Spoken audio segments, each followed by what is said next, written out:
Good evening, everyone, and welcome to the stream. I'm Xandris, and tonight we're playing more Lamplight City. Hope everyone's doing well. It is Thursday night. It is the 1st of September, and you know what that means. It's September. And that means right now, up and through the end of the month, through all of September, your subscriptions are now at a discounted price. Whether you do it for just a single month or multiple months, which I think gets you a little bit more of a discount on top of the discount you already get. Yeah, it's like half price for subs right now, which is pretty cool. I might be wrong. It might be a little less. I had not looked. I think it was 30 or 50. Don't quote me.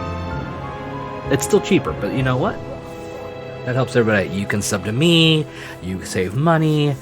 I get help from it. It's great, and you get emotes. It's a fun time. But I hope everyone's doing well. It's been a long week. We're gonna coming up on the holiday weekend for Labor Day here in the U.S. So that means for a lot of us a 3-day weekend. So you know, hopefully you're doing well to prepare for the holiday if you're here in the States, where you'll be safe and responsible. And for everyone else outside of the U.S., hopefully you're doing well. Hope you're having a good time, taking care of yourselves. Glad to see you. I've actually been looking forward to getting back to this because I want to know what, is going on with the whole, burned corpse in a bed situation. We don't know exactly what's been going on. We know that one of the dams, I believe, I guess, was found burned to death in bed. The majority of her body is just charred remains. I think one hand and parts of both of her legs, shins or knees down, survived. But the rest of it's just black charcoal, in skeletal form. So that's pleasant. And we've got some clues, but no real leads yet. Nothing concrete. So we'll be delving back into that and seeing if Miles can figure out before Bill drives him fucking insane, constantly speaking in his mind. So yeah. Without further ado, why don't we go ahead and get ready to get back into it, shall we? Let's get to the bigger screen. For some reason, it's not wanting to show everything. There you are. Alright. And we'll load on up. There, the map screen. Okay, so this is where the body was. We've already gone to the club and the police station.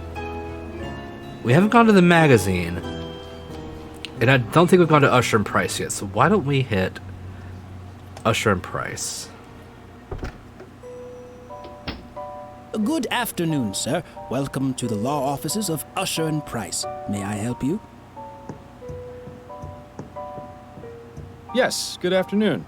My name is Miles Fordham. I'm a private investigator, and I'm looking for Jonas Usher. Oh, I'm sorry, sir, but Mr. Usher is not seeing anyone today. Really? If it's a matter of urgent legal importance, you could see Mr. Price. So we could see Mr. Price. Let's talk to him Pardon, first. sir. Yes? If I may ask, what is the reason for Mr. Usher's refusal to see anyone today? He has a rather important trial starting tomorrow, and doesn't want to run the risk of falling ill. Falling ill? And Mr. Usher is very particular about his health. Very particular. Oh, I germaphobe. see. Might it be possible to relay a message to Mr. Usher? Yes, you can leave a message or calling card with me, and I'll make sure Mr. Usher gets it.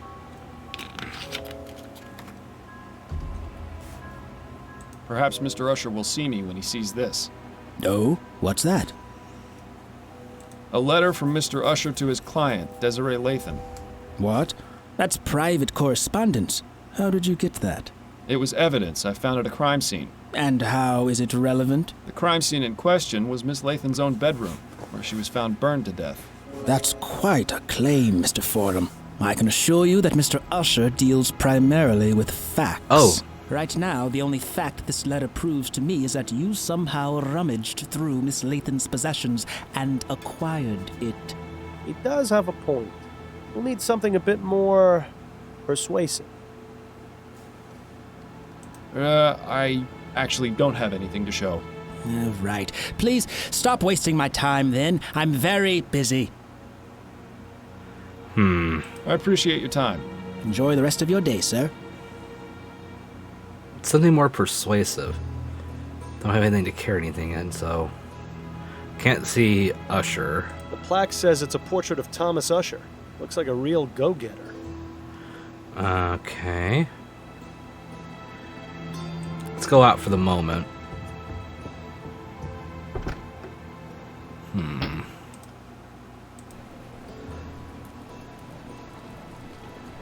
Let's hit the Brentwell magazine. She was writing for it, if I remember correctly. Ah, hello there. Are you here to drop off an article? No, actually, I'm a private investigator. The name's Miles Fordham. How exciting. You must have so many interesting stories. You could say that, yes. Please, come in, come in. I'm Alan Brentwell, owner and publisher of Brentwell Magazine. Lovely. Pleasure to make your acquaintance. Well, Confessions of a Steam Addict by Ezra Bartley. I think I'm better off not knowing. For Whom Steam the Addict. Bell Almost Tolled by Suki Snobs. Fascinating stuff. For It's the in the publisher bookcase. of a sensationalist rag, Brentwell is awfully well read. Assuming he actually has read all those books, of course. Ooh, a Empty. box. Too bad. Damn. I can only begin to imagine how many lurid and salacious articles are kept in those cabinets. Well, let's try talking to him. I have some questions for you, Mr. Brentwell. Wonderful. It's so seldom I get to answer questions. You're very excitable, aren't you? Oh, what is it? He reminds me of somebody. Ted Turner. He reminds me a little bit of Ted Turner. You know, the guy who used to, like, on, like, CNN. Don't know if he still does, like, but, like, before, like, the Warner Bros. Merger had TBS, TNT, and all that good shit. Did Captain Planet, all that fun stuff. It's just, I don't know what it is. Like, something about his look just reminds me of him. What can you tell me about Desiree Lathan? Desiree Lathan. Oh, why, she came to me a few weeks ago in response to an ad I took out requesting articles. She told me she had an idea readers would love. We agreed on 10 crowns per paragraph, and she was on her way. Come to think of it, I haven't heard from her in a few days. It's because she's Were not you alive. aware that Miss Lathan is dead? What? No, I had no idea. What happened? I'm not exactly sure. Whoosh. She seems to have burned to death under mysterious circumstances. Mysterious circumstances? Most of her body was burnt to ash, but there's very little fire damage around her. It's as though she herself just caught fire. Oh, that sounds positively ghastly. I would put it in my Oh magazine. dear, Is something wrong? I just remembered. The article she was writing, dear God, I hope she didn't go too far with her research. Tell me about Brentwell Magazine. We're a monthly publication focusing on both fiction and non-fiction pieces. My dream was to have a magazine that was well-respected and educational. But sadly, it seems today's audiences are much more interested in reading about sightings of giant bat creatures or mysterious buried treasures. Such a pity. I hear you have a bit of a reputation for making your reporters do questionable things for their Okay, articles. Yeah, I remember this. You are mistaken, Mr. Fordham. I don't force my writers to do anything. Hey, Nixon, They seem what's to up? have this notion that the more extreme their research, the How you more doing? authentic Glad to the see ya. articles will be. What sort of extremes are we talking about here? We had one writer who attempted to heighten the sensation of fear she wanted to express in her story.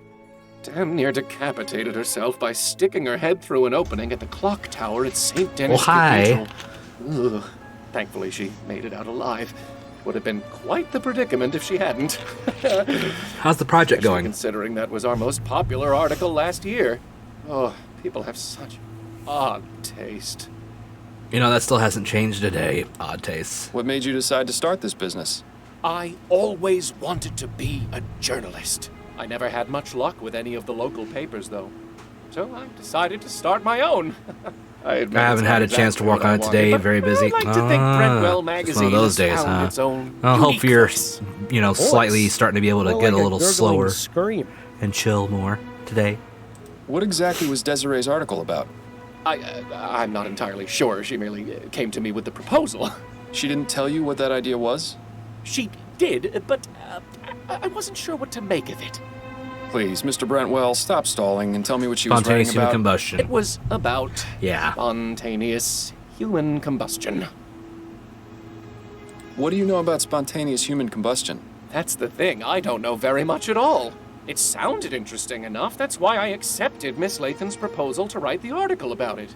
But what do you know about it? Only that it's a mysterious phenomenon in which a person catches fire spontaneously and burns to death. Which isn't a Sounds thing. exactly as you described Miss Lathan's condition. Do you know what Miss Lathan's research on the subject involved? Only the one contact I gave her, a Miss Angela Maxwell at the Spectre Society. Really? In Gascon. The Spectre Society, huh? Shouldn't be surprised to hear that name again. Are you a member? Actually, I am. Then I suggest you do some research there. There's bound to be something relevant We in actually that saw it in one of the glorious books. library of theirs. Thank you. Perhaps I will. We have a clue. Thanks for your time, Mr. Brentwell. The pleasure is all mine. Is there anything else I can look at while we're here? Brentwell has a front row seat to all the horrible things he might want to write about in his magazine. Alright, let's go to the Spectre Society. We haven't been there since the last case.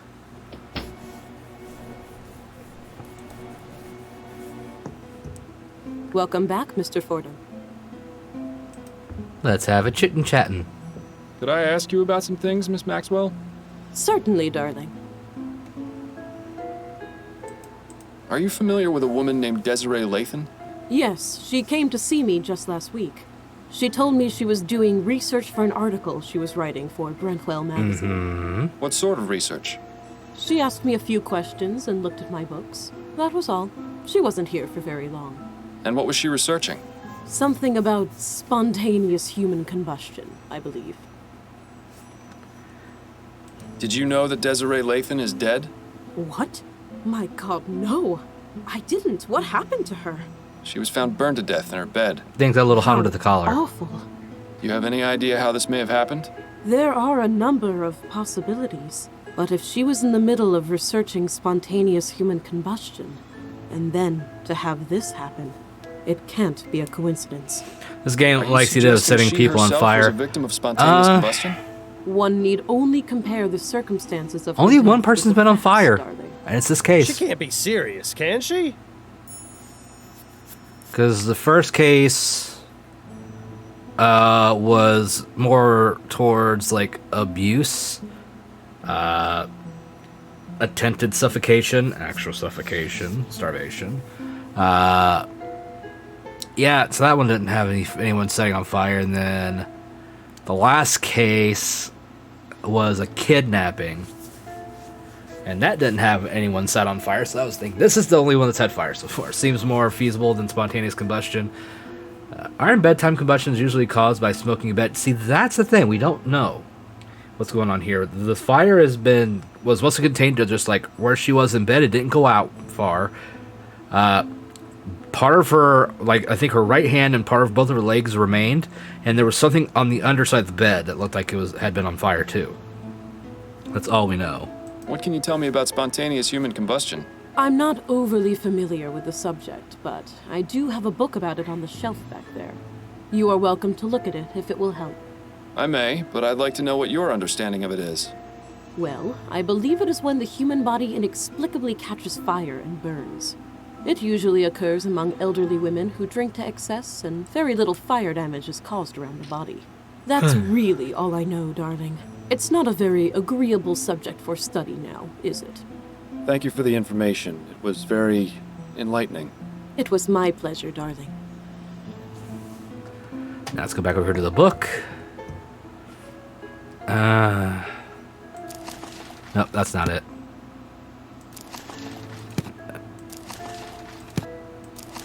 Nope. Here it This all is. sounds strangely familiar, but spontaneous human combustion can't be real, can it? Then again, sometimes the simplest explanation is the correct one. I don't think it is.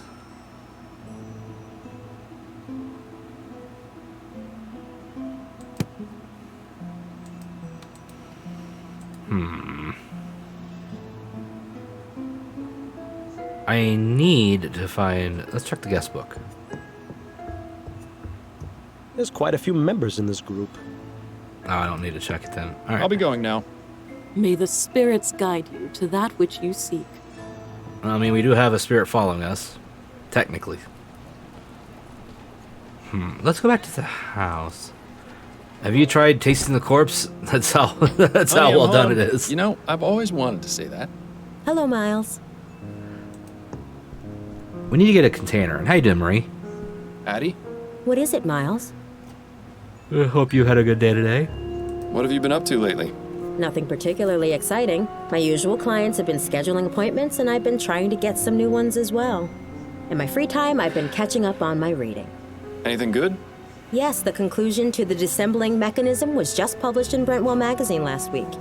What's that? You okay? Glad James to hear it. Penstroke's latest serial. I wanted to read it to you, but you haven't been around much lately. Perhaps I'll take a look now that I can actually concentrate again. Yes, you could read it to me. I wouldn't mind hearing it again. It would certainly be a nicer way to spend your time than going out drinking. Feeling pretty tired, so no stream tonight. Just playing Morsel Hackers 2. Sounds like a pretty good way to spend an evening to me. First rule science, look at. I'm already trying to find a way to carry some of it with me. I just don't have anything to contain it yet. Addie, please know that I'm deeply sorry for my behavior last night. I'll do everything I can to make it up to you. Would you like me to get some new begonias? I don't need pretty flowers or pretty words, Miles. I just want things to go back to how they were. That's really all the apology I require. You're looking especially lovely today, Addie. Miles, don't flirt with me. Not now. I wouldn't push my luck with her, Miles. She hasn't completely forgiven you. You've got an appointment with Charlotte Robineau later today, don't you? Are you using your detecting skills on me now? I spoke with her at the Gascon Supper Club, and she mentioned you. Turns out she knew Desiree Lathan. Makes sense. That social circle is tiny. Yeah, She connections, wasn't very connections. forthcoming, though. Do you think you might try and persuade her to talk? Persuasion shouldn't be necessary. She usually just sits in the chair and starts gossiping up a Oh, storm. can you take notes, I think please? I know more about all the Gascon Grand Dames than anyone should. That's good. That's very good. Right. These are the things I want you to ask her about. So you want me to take off about an inch, but keep enough for your curls? Yes, that's right. You know how I like it, Adelaide.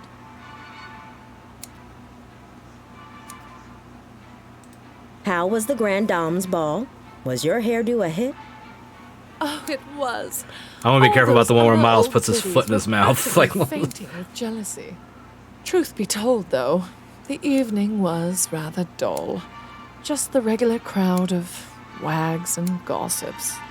You know, sometimes I envy people like you, Adelaide. oh, People like me. Yes, you know, ordinary people. Being a member of high society can be so draining. One quite lacks a sense of purpose, of ordinary honest usefulness that comes from a good day's labor. Have you done much of that sort of labor yourself, madam? What? No, of course not. But I imagine it must be quite good for the soul, quite grounding. Just being what you are. No airs or pretense. Oh, you've missed a bit there on the left ear. Do be sure it comes out even. Certainly, madam. I have to say, your musical selection for today is lovely. Gargoslav? It's nice Hey, to know I made this someone game. like Thanks for you playing. can Hope you're having fun with appreciate some of it. the Did finer you? points of Really? culture. In You're one of case the people. were You're one of the wondering, people that developed the this. piece is the Fourth Symphony by a composer named Theophilus von Wagner. Yes, it's refreshing That to just hear the hit Fourth the big Symphony question for a stalkers change. too that Most not see people know coming. von Hey, Wagner cool, for Marie. his Fifth Symphony or his I think this is the Concerto in second D time minor. someone that's you worked on a know game I've von played has ever Wagner? showed up in my chat. Although I admit he isn't one of my favorite Baroque composers, I can appreciate what he brought to the movement. I'm more in favor of Scaravaldi. His development of the Concerto Grosso makes for a much richer musical tapestry. Wouldn't you agree? Oh, well, perhaps so. Do you have any favorites among Scaravaldi's works? His First Symphony is quite riveting. Do you mean his Concerto for Mandolin? He didn't have a first symphony as such. Well, yes, that's what I meant. As much as I enjoy chatting, Perhaps you should concentrate on what you're doing. It's always nice dear. when someone knows more than the other person talking. I was reading in the paper this morning about what happened with Desiree Lathan. Did you hear about that? Oh, such a tragedy. I'm seriously Poor resisting Desi. clicking that top option We because it's hadn't going to be talked so in a long bad. time, but how terrible to think of her dying in such a horrible way. My condolences. Thank you, dear. Did you and Desiree used to be friends? Oh, we were like sisters at one point. What happened? What else? A man got involved. You were both after the same man? No, Ooh. no, quite the contrary. We both enjoyed being unattached. And Okay, were proud to okay, that keep makes it some more way. sense then. The Spinster Sisters, we used to call ourselves. But I fell for a man a few years ago. We got married, and Desiree stopped speaking to me. So what specifically did That's you a work on for shame. this game? Yes, especially If I could ask. considering the marriage only lasted a few brief months. I lost both my husband and my best friend. I'm sure there's a lesson to be learned in that.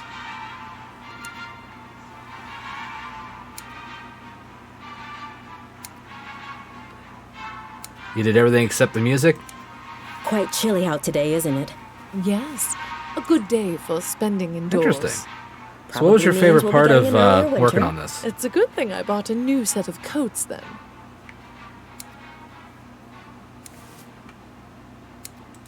I heard someone mention that Desiree had her portrait painted recently. Yes, I heard that too. I think it was Caroline who told me. Yes, that was it, Caroline. She was looking for a portrait artist and told me Desiree had found one. Roger DeVay, I think she said his name was. Roger DeVay, huh? Roger DeVay? Sounds Writing, mysterious. design, Seriously? art, animation, etc. Well, I don't Building know the world about mostly. And mysterious. recording the voices. That's He's always a just nice an word artist. towards the end of Not a very development. good one either, from what I hear. Oh yeah, He didn't getting do a good job on the top-notch portrait? voice actors come Oh, in no, and no, he did fine. work on your stuff. just meant yeah, he it's hasn't definitely really great. taken And the voice flight. work's really good in this His game. paintings aren't worth very much, you see. But Desiree took a liking to him very quickly. He even went as far as giving him an extra key to her apartment. If there was anything more going on between them, I couldn't say. But she could have done a lot better, if you ask me. I mean, he's barely even an artist now. I heard he took a teaching position at the university. Now, who would want their likeness immortalized by a lecturer? I see. Well, I hope he makes it in the world someday. Miracles may happen. Interesting. Thanks. So you just wanted to stop by and say hi, have fun with the rest? I plan to. This is a fantastic game. I actually heard about it from a friend of mine who did a video on it a little while back, and had been interested in playing it. So finally, went around and got it. So thanks again for your work you did. I really do appreciate it. And you have yourself a lovely night. I'm gonna stop there. Good. I think that's all finished. Thank you, Adelaide. It was a pleasure, as always. Don't want to get Likewise, Miles in Miss more trouble Robinow. than he's I'll see you already next week. in.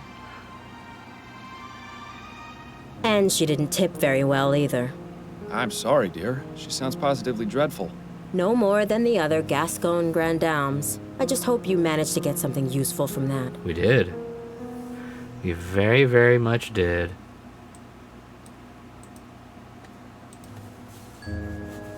Alright.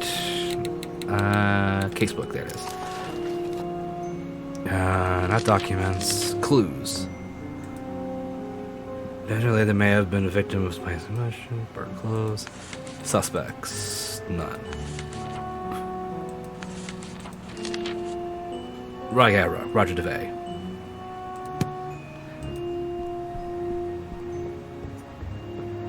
I'm heading out for now. I look forward to your return.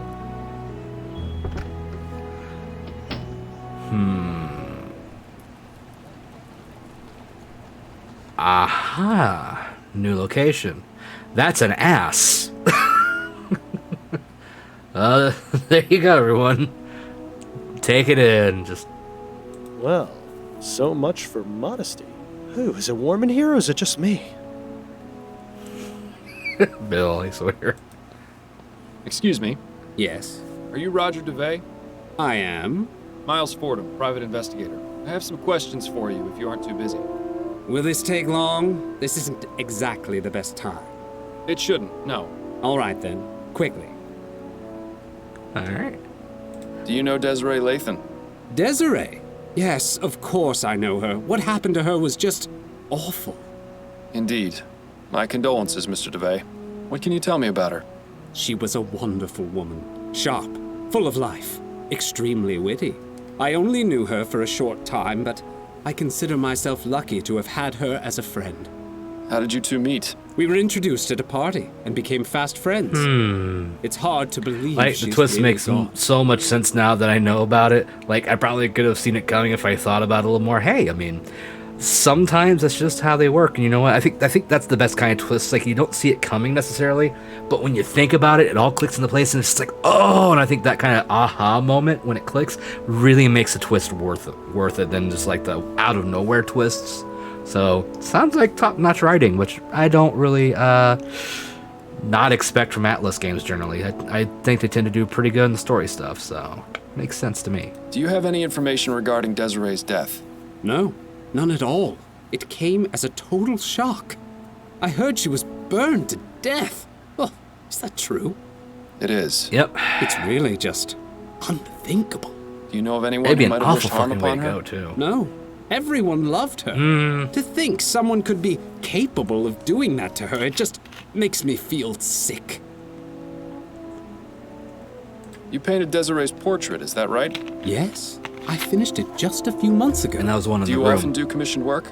Sometimes, but this wasn't exactly a commission, more like a gift. You mean you weren't paid for it?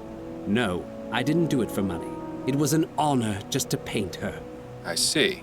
And did she like the result? Well, she had it hanging in her bedroom and not in her attic, so I assumed she liked it well enough. It was a rather nice Something portrait, I tells must me admit. that happens Oh, more so often you've than not seen that it. they Indeed, store I them have. away. Regrettably, I can't comment on the likeness, never having seen the subject in life. Ah, yes. Well, she used to say that Now you gotta find standing in someone to rant front about of it this was with. like looking into a mirror. Yeah, that's I always tried the my best best thing. to do Usually you her want to find people justice. that have played the game and aren't spoiling, so good How luck long have on you been that. teaching at this university? About 4 years now.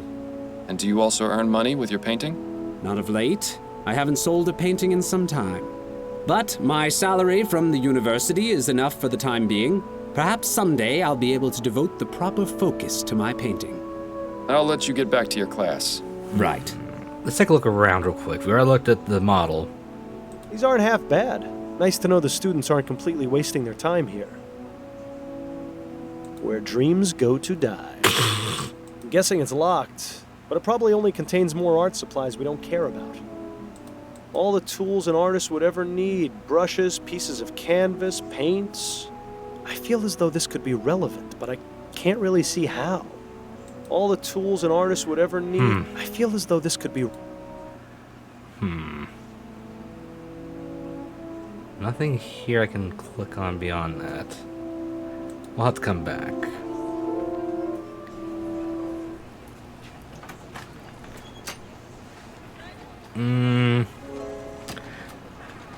Let's go back here for a minute, talk to the missus. I'm thinking we missed something. Home at last. It's always nice to see you walk through that door.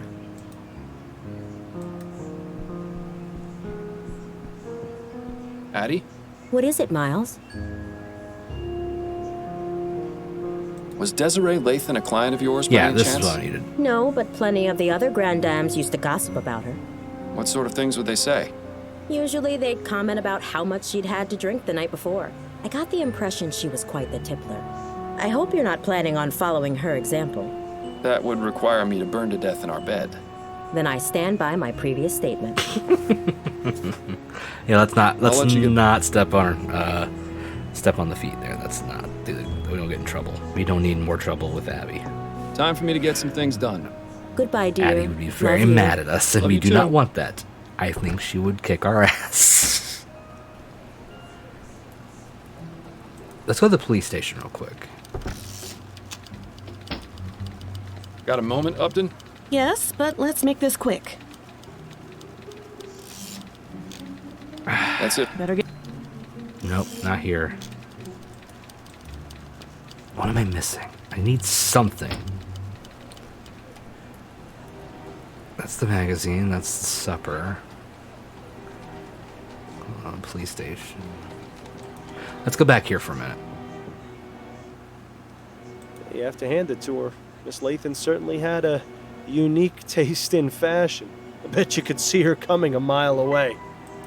Definitely too young to be Miss Lathan. Perhaps a relative? Maybe something in the bookcase. Judging by these books, Miss Lathan was quite the fan of poetry. No title. I doubt it's a diary. People rarely leave those things laying out in the open. Damn it. I'm afraid I need to have another look. All right, but Yeah, we're gonna be quick about it. Don't worry.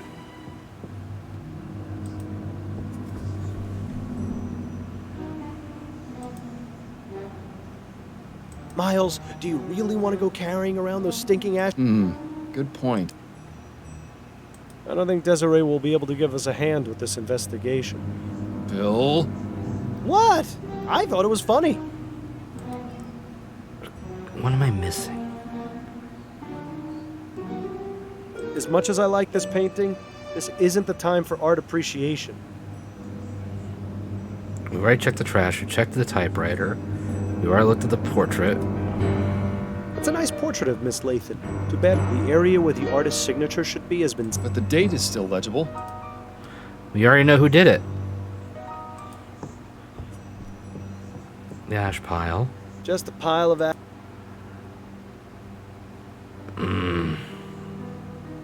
There's nothing in the fireplace, at least not like last time we checked there wasn't. Doesn't look as though this fireplace has been used in a long time. Alright, let me think. Maybe we go back to the club and make a container. Well, if no one's cleaned up, you might as well do them the favor. Look at me. Outside the box thinking. I got this. I am an ace detective. I'm telling you. Solving crimes. Like that. Nothing new to ask him about. I don't want to ask him I'm anything. afraid I... all right. I want to get in. I want to get some scrapings. I'm assuming that's what I'm doing. Oh, Miles, really? You're going to carry the ashes around in a pewter mug? Yep. It's vital to the investigation that we find out exactly what happened to the body. If anyone can tell us for certain, it's Dr. Edwards. Fair enough. I suppose this isn't the most unpleasant thing you've carried around before. Remember that time we had to go looking for that murder victim's missing head? Oh, God. I'd really rather not, actually.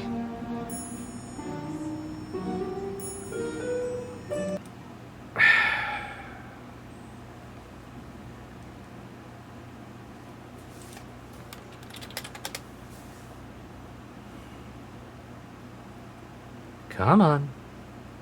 Stabilize, goddammit.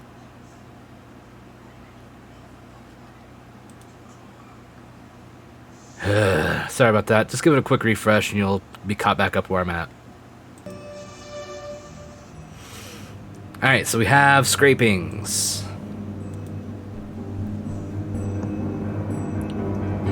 Now we have a mug of Madame. Ugh. The smell from the bedroom is getting worse. I don't know how much longer I can stand it. Put a candle in there.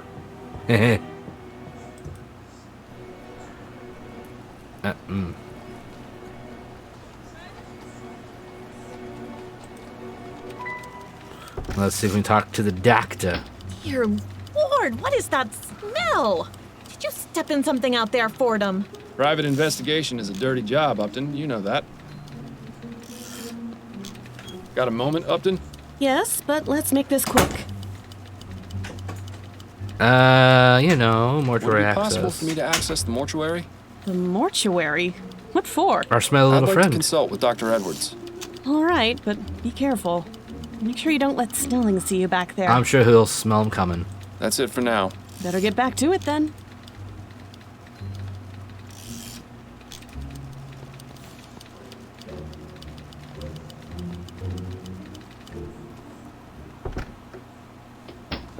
Dr. Edwards' lab was always a fascinating place to learn about death.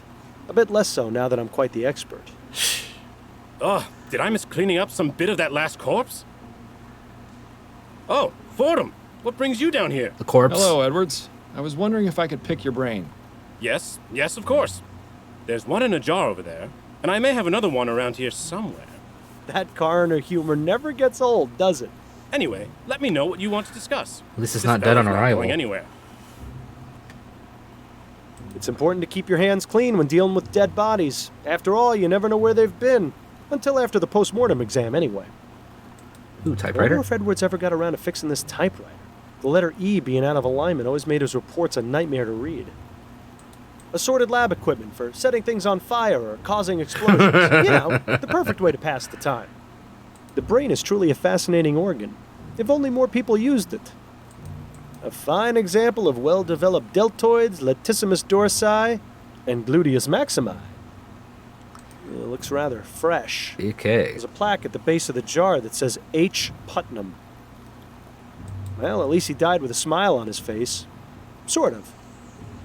A lot of stuff I in remember here. when Edwards used to keep his collection of preserved reproductive organs on this shelf. He must be getting soft in his old age. Or perhaps that's exactly what happened to his collection.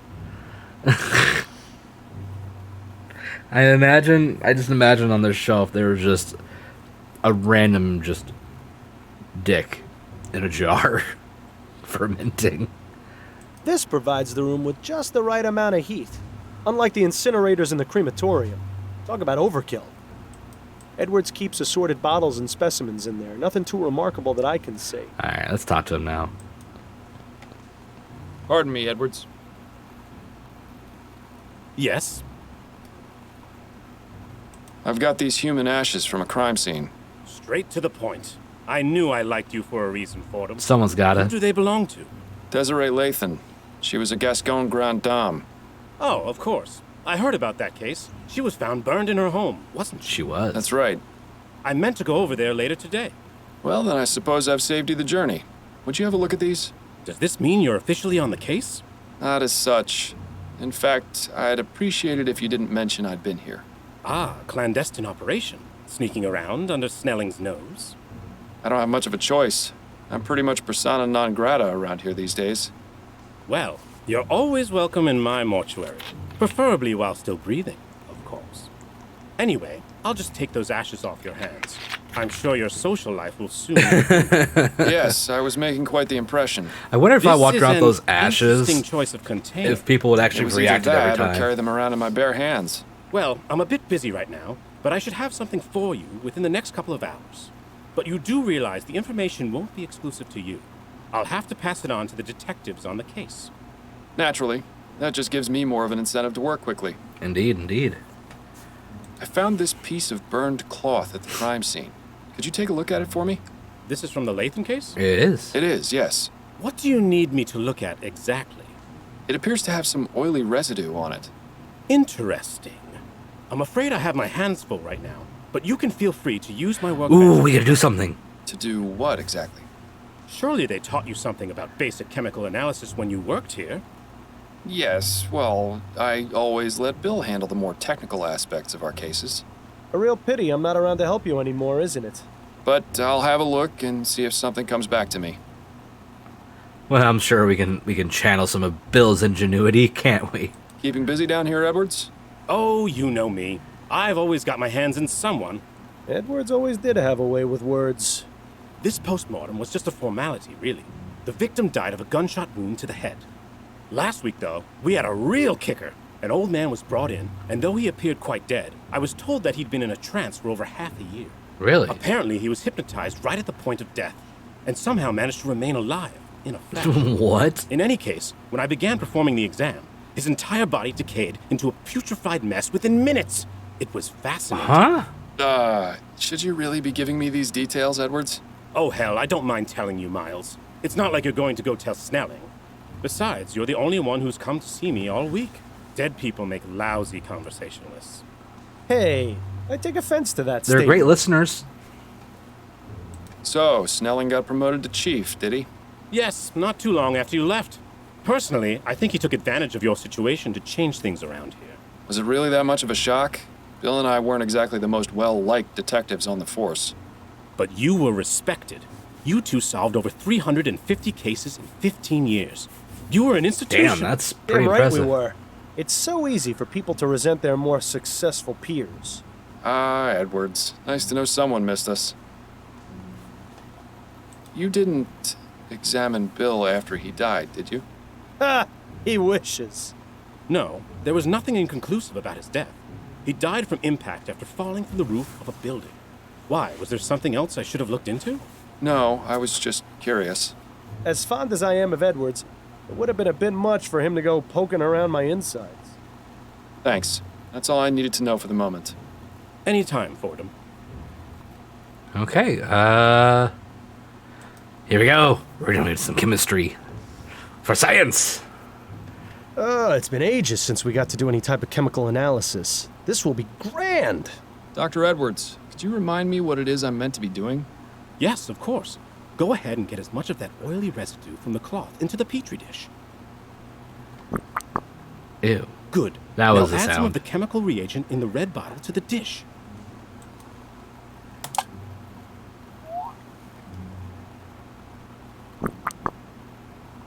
Aha! The oil turned orange. Yes! The reagent has caused a chemical reaction and changed the oil's color. Isn't science fun? Yes. Wait, but how does this help me? I have some samples of the most common types of flammable oils on the shelf. Go ahead and add them to the test tubes. Good. Now simply check each one with the reagent to see if you can find a match. And if I don't find one? Then I suggest going out and looking for more oil samples. Alright, let's try coal oil.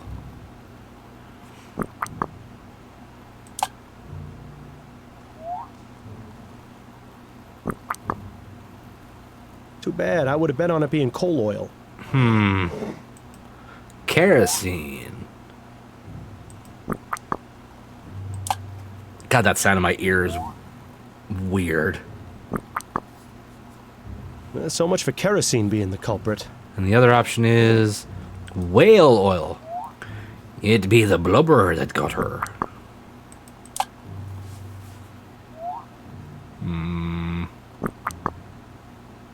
Whale oil No. be damned. Looks like that's not a match. Oh, you love it.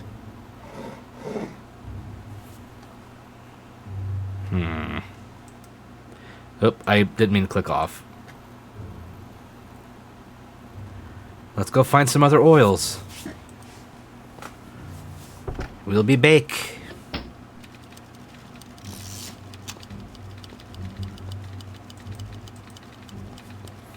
So it's not coal, whale, or kerosene. Ooh. All the tools an artist would... There's also several jars full of clear liquid. Interesting. Yeah. Huh. This is linseed oil. It's used as a drying agent for oil paintings. It would be a good idea to take a sample of this, Miles, especially now that nobody's looking. See if there's anything else over here. Nope. Okay. Next, let's check out something in here.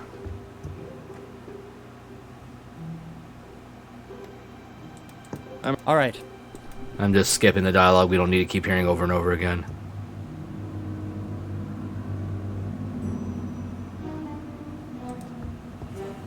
Doesn't look as though this fire... Okay, no, nothing in the lamp.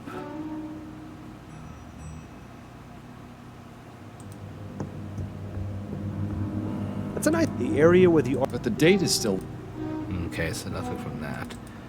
So not here.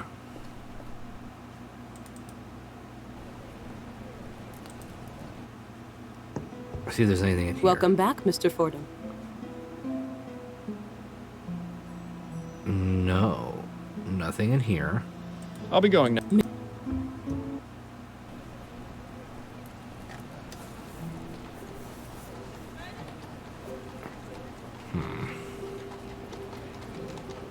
Don't think there's anything in here, but it doesn't hurt to check.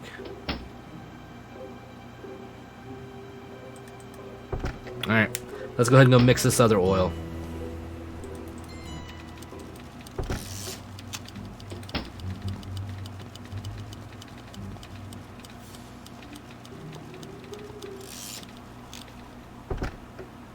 Let's science some more. Now that we've got some linseed oil, it's probably worth testing.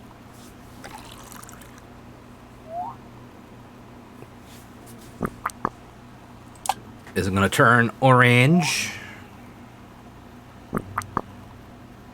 Bingo. Well, I'll be damned. We've got ourselves a match. I wonder if Edwards knows anything pertinent about this stuff. Well, we'll find out. Pardon me, Edwards. Yes, What do you know about linseed oil? it's an oil made from flaxseed that has many uses. Most commonly, it's used to dry things like varnish or oil paints. Uh-huh. Some people even eat it for health benefits. I hear it goes well with a bit of quark. And it's flammable? As most oils are, yes. Where are you going with this? The oily residue on that rag is linseed oil. Fascinating. But I found no trace of anything used to light a fire at the crime scene. Uh-oh, he's getting that gleam in his eye. Oh, no. Wait just a moment. Linseed oil? Of course!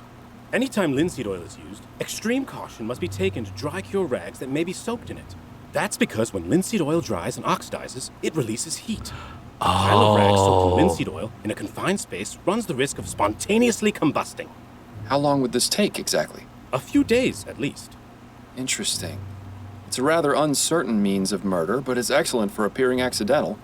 It's certainly not the most far-fetched conclusion you've ever come to. Interesting. Have you had a chance to look at those ashes I gave you? Yes, I have. Let's get this first. Unfortunately, there isn't much I can tell you. The victim burned to death at a very high temperature. These ashes are greasy and putrid because of liquefied fat from the body, which burned like a candle. It's quite all right, Edwards. I appreciate the information nonetheless. Well, just so you don't go away empty-handed, have a copy of my report. Ah, Maybe it will good, be of good, some good, use. good. That is just what I need. Thanks. That's all I needed to know for the moment. Anytime, Fordham. So what's the report say? There. Desiree Latham, 63, died as a result of burning to death, caused of fire. Determined.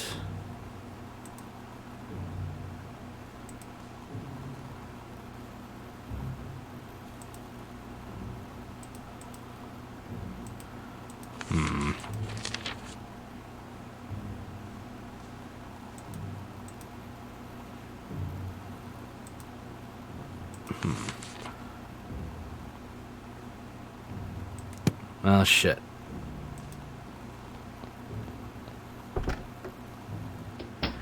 Okay.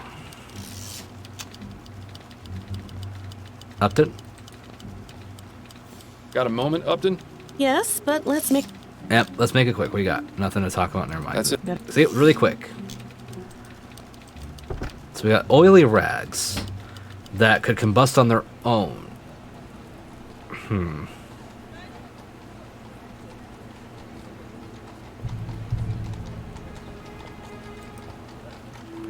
Maybe we have, since we have that now, let's talk to him about documentation.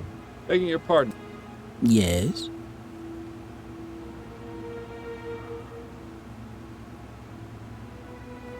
Perhaps Mr. Usher will see me when he sees this. Oh, what's that? Coroner's report, A baby. report from Dr. Malcolm Edwards, the city coroner, confirming Miss Lathan's untimely demise. Let me see that. Oh my. Wait one moment, would you? I would be happy to wait one moment.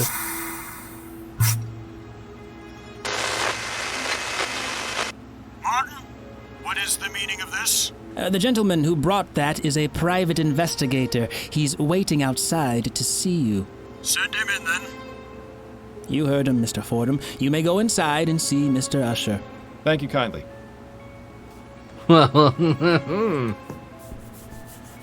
Changed your tune rather quickly, didn't you? So, a private investigator, are you? That's right. Miles Fordham's my name. Jonas Usher, a pleasure to make your acquaintance. Pleasure's all mine. So it would seem that Miss Lathan has shuffled off the mortal coil, as it were. I'm sorry to say that is She's indeed gone the to meet her case. maker. Please come in, have a seat. Make yourself comfortable. I only ask that you The kindly rest wash of your life. hands in the basin first. and limit what I am you not going to touch do the in whole here. parrot sketch, This don't one worry. seems a bit on edge, doesn't he? Is there anything more boring than books on law? Just reading the titles is making me drowsy. You don't sleep anymore, Bill. You're dead. I'll still train. Thank you, Mr. Fordham. I appreciate your cooperation. Usher seems to like keeping his guests at a distance. Don't get carried away with the hand wash. Mr. Usher. I have Maybe some it's a good thing we washed our hands before And sitting hopefully down. I have your answers.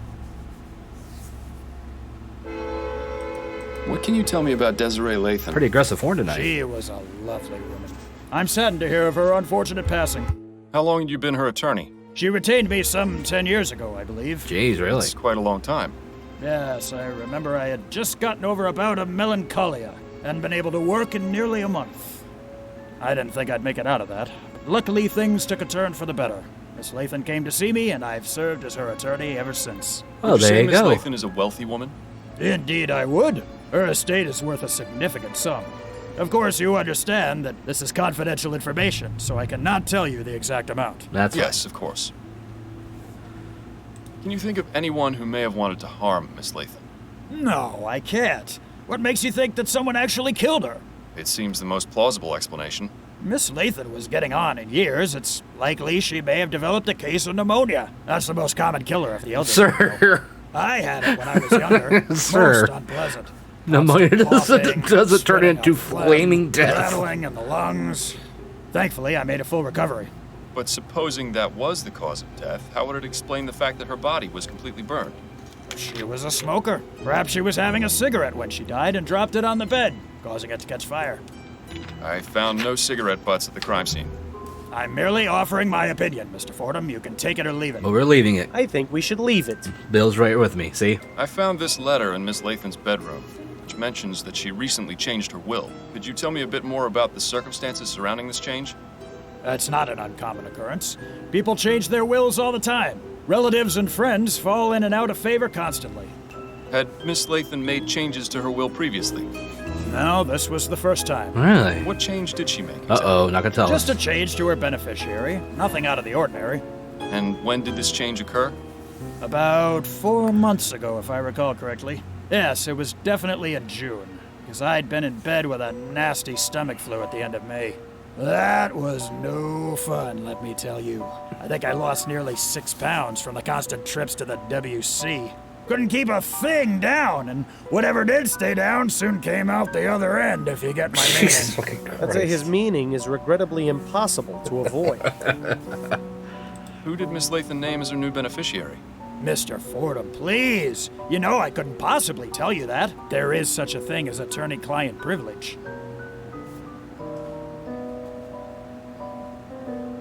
Do you not find it suspicious, Mr. Usher, that Miss Lathan died under such mysterious circumstances only 4 months after naming a new beneficiary? You said yourself she was wealthy. Does it not make sense that someone might have wanted her inheritance? I suppose it's not entirely out of the question. Yes? Right. So tell me the name of Miss Lathan's beneficiary so I can determine if this was, in fact, a murder. Very well. It was a man named Roger DeVay. Fucking call. Interesting. Do you know him? His name's come up before in my investigation. Do you have his address? Yes, it's 775 Pumblechook Place. in Pumblechook. That'll do Wow, nicely. that's a name. Thank you, Mr. Usher. We have a new location to investigate. How long have you been practicing law, Mr. Usher? Usher and Price has been operating since 1805. I took over from my father 15 years ago. The stress hasn't helped my heartburn, I can tell you that. Why, just last night I was tossing and turning because I couldn't stand the burning in my throat. That's why I've got these bags under my eyes, you know. Ah, yes. And Mr. Price? He's still here, although I think he'll probably be retiring soon as well. But the law firm has done well over the years, and I have a feeling it'll do even better in the years to come. Oh? Why is that? Yeah, really. We're currently beginning a group litigation against Royal Maverick for the Lygia disaster. Oh. I'm confident that we'll recover quite a significant sum for the families of those killed. You weren't by chance affected by the disaster, were you? No, I wasn't. Thankfully, I wasn't, no. Shame. You could have joined the class action and done quite well when we win. You know, I always thought we detectives made our living off human tragedy. Oh, God. Mr. Usher, I've noticed from your rules and habits that you seem to have a particular aversion to germs. Why is that, if I may ask? Oh, I've been ill most of my life, Mr. Fordham. I was a sickly child, and unfortunately my condition hasn't improved His with immune age. system's pretty It's a crap, miracle okay. I'm still alive. That's why I'm so careful about exposing myself to germs. I see. How's my color? Do I look pale to you? Nope. Not particularly. I saw myself in the mirror this morning and thought I looked a bit peaked. Also, my leg has been hurting more than usual, which has been cause for concern. Now you've really done it, God Miles. damn, he's a hypochondriac on top of it. Yes. Well, moving on. Thank you for your help, Mr. Usher. The pleasure is all mine, Mr. Fordham. Judging by how full these bottles are, Usher doesn't indulge much. What a waste. Stern-looking lady. Adds a nice bit of color to the room. Alright. I think that's all we can do here. Let's go check out our newest location, shall we?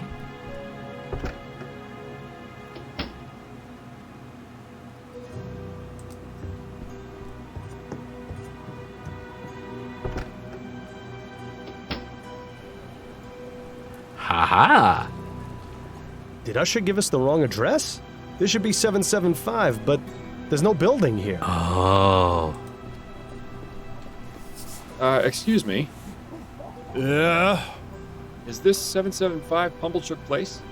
Yeah, it would be if the building were still here. Oh, I see. Might I ask you a few questions?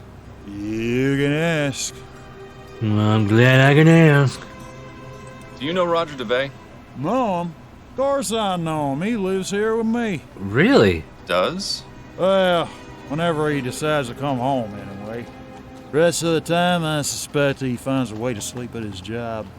Me, I'd do the same, except I can't stand the smell of the horses. I Horses? suppose the university would have plenty of places for one to sleep. Oh, so he works at the university, does he? Well, I suppose that makes sense with him always putting on airs the way he does. Probably best not to Accent. mention me to him. He gets real testy when anyone asks about his situation. I'll keep that in mind. Tell me about Roger's artistic pursuits. Well, not much to tell, really. He used to paint all the time when he had his studio in the building that used to be here. He was good at it, too. Shame nobody ever bought his paintings. All that's left now are those two unfinished ones against the back wall there. We'll take a look Well, at use those. the rest of his spare canvas to make the tent. How did Roger feel about his paintings not selling? What do you think? Made him madder in the March air. Didn't do a very good job of hiding his displeasure either. At least none around me. He always used to say he'd find some way or another to make the money he deserved. Odd. He told me he was content with the salary he got from his teaching job. That's a load of bunkum if I ever heard it. Truth is, old Roger's about as poor as Job's turkey. He'd do anything to make a quick crown. That's a comparison. Well, now, that's certainly interesting. Do you know a woman named Desiree Lathan? Nah, I don't know many women. They're not too fond of my company.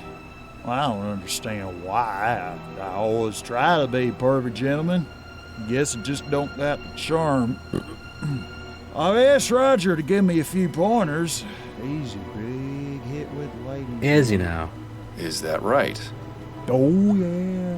He no sooner looks at 'em than they're falling at his feet. Real natural, that one. Never brings it back here, though. Always winds up staying with him, getting a free meal and a soft bed out of it. Really? Well, the bohemian lifestyle ain't for everyone. Maybe someday my luck will change. I'm sure it will change the day he decides to take a bath. What's your name, sir? Bill, don't be a dick. Me? I'm Herman. Herman Shaw. How long have you been living here? Oh, I've been here for ages. Since before the building got condemned and was torn down. They pretty much forced us out, you see, but a couple of us came back and set up here. Seemed like a good idea. And I had nowhere else to go. That's not so bad, except for when it rains. And I guess we'll have to bundle up a bit more when it gets cold. But other than that, it's like the place was still standing. There's some of that classic chum ingenuity. Or maybe it's just delusion. What Yes, happened to this let's place? learn about the building. Why was it condemned? The building was old, in a pretty sad state, so the inspectors came by and said it was unfit for living. There was a whole lot of us here. Most were able to pick up and go, but a few of us stayed. Who else stayed? Why don't you go to a workhouse? You wouldn't be asking if you'd ever been inside one. It's wall-to-wall people, children crying, sick folk coughing all over you. But there's plenty of that out here, too. Well, sure, but out here, there's freedom. Nobody telling you what to do except the odd copper. Not even many of them in this neighborhood. Besides, this is my home. Just because it's missing a few walls don't mean I ought to abandon it. You look somewhat familiar. Didn't I see you protesting outside the Harris construction yard? Yeah, I was there. What of it? Were you affected by the Ligeia disaster? Well, nobody I know was killed, if that's what you mean. So, why were you protesting the construction of the Lenore? That Devons fella promised he'd buy us a meal if we stood in the crowd. And for a free meal, I'd do just about anything. I thank you for your time. Maybe give us a shilling or two for the trouble? I'll consider it. Can we give him the money? Best not to bother. Okay. These aren't in such bad shape, really. As far as the chum goes, this is one of the nicer areas. Let's take a look at the pictures. Yeah, those aren't half bad. Too bad they aren't finished.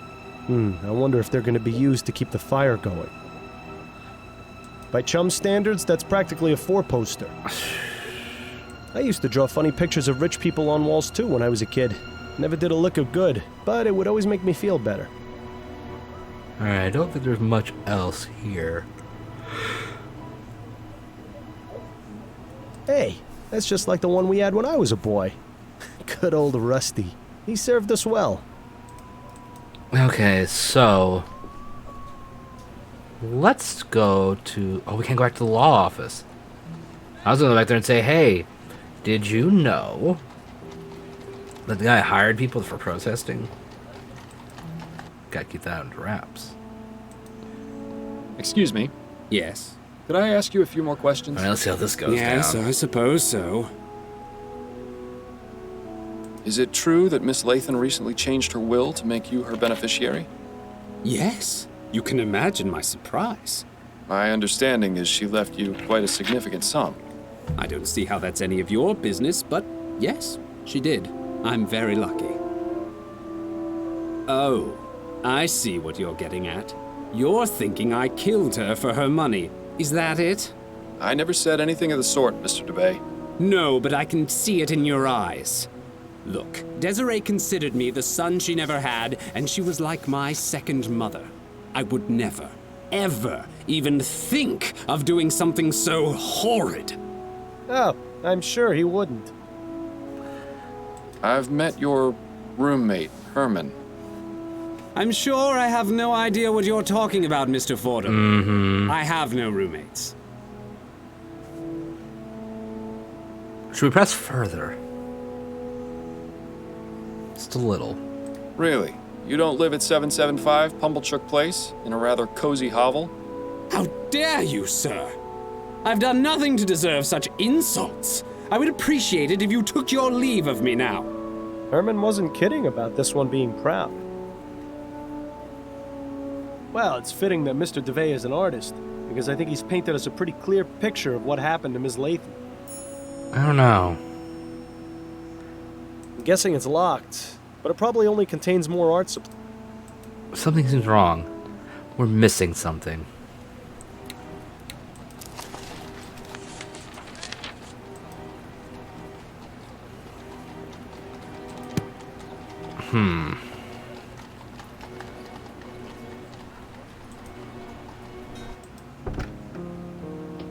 I've managed to survive the wild streets of New Britannia.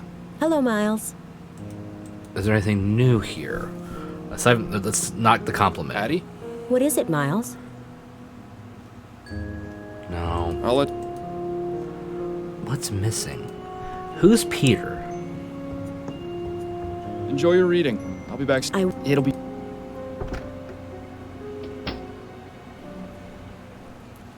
There's something else here.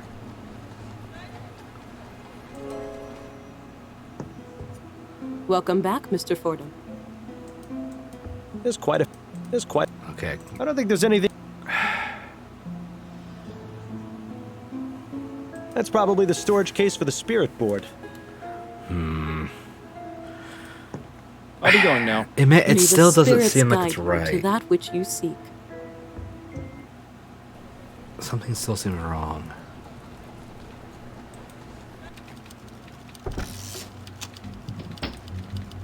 Got a moment up? Yeah. That's it. Better get. But who's Peter? We have these notes. Alright, let's take a minute.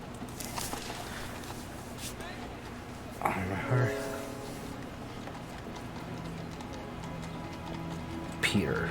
Peter who?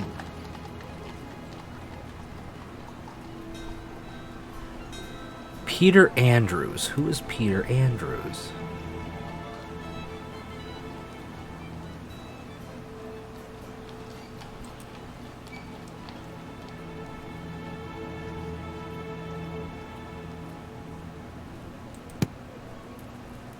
Let's go back to the magazine. Maybe he knows something. I don't think there's... Damn it! Did I lock myself out of this? Or am I missing something?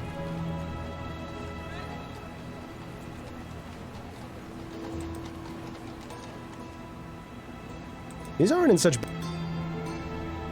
fast... I really feel like I'm missing something. I mean, yes, it's a strange circumstance, but even then, it doesn't necessarily mean something. Kind of a passion because the other guy's been staying around. That's always a possibility. An invitation to the Gascon Grand Dame's ball.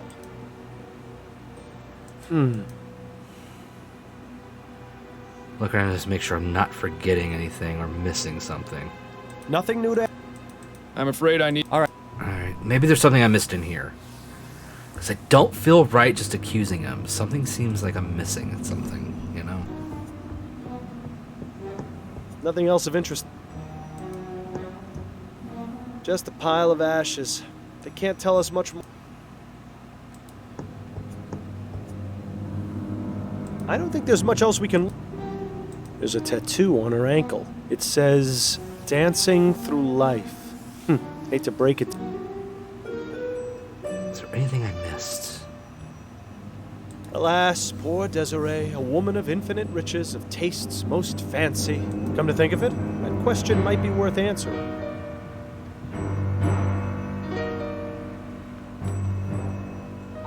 Damn. I feel like we were on the wrong path, but I mean, we're not getting anything else. Miss Lathan's half-written article about igniting the fires. Nothing else of...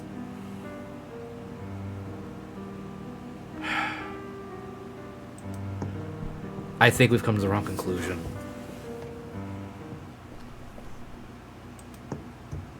Judging by these books?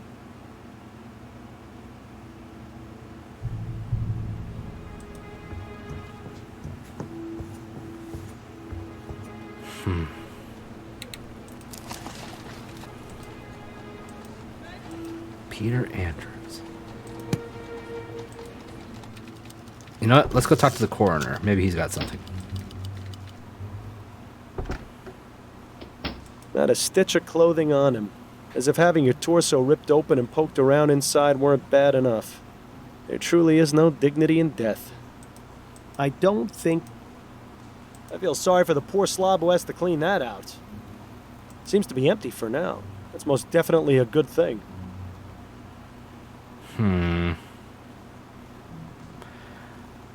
I'd say being We may hooked not up have a to choice that but to machine was accuse the him. worst experience of my life. Except I was already dead at the time. Imagine a giant mosquito sucking out all your blood and then replacing it with formaldehyde. Not very pleasant. People don't see that can be playing mortuary assistant right now. Which I don't know. Is that really it, though? Let me look. There's nothing else here. Don't think there's anything else there. He's mad at us. Let's try and see if he'll talk to us. Mr. DeVay. Leave me alone, Miss. No. Well, who is a... I guess we're done. I don't like it. I probably should have fucking pushed more on the woman about suitors. Oh well. Too late now. Got a moment? Yeah? I'm done with the Lathan case. Oh? What have you got?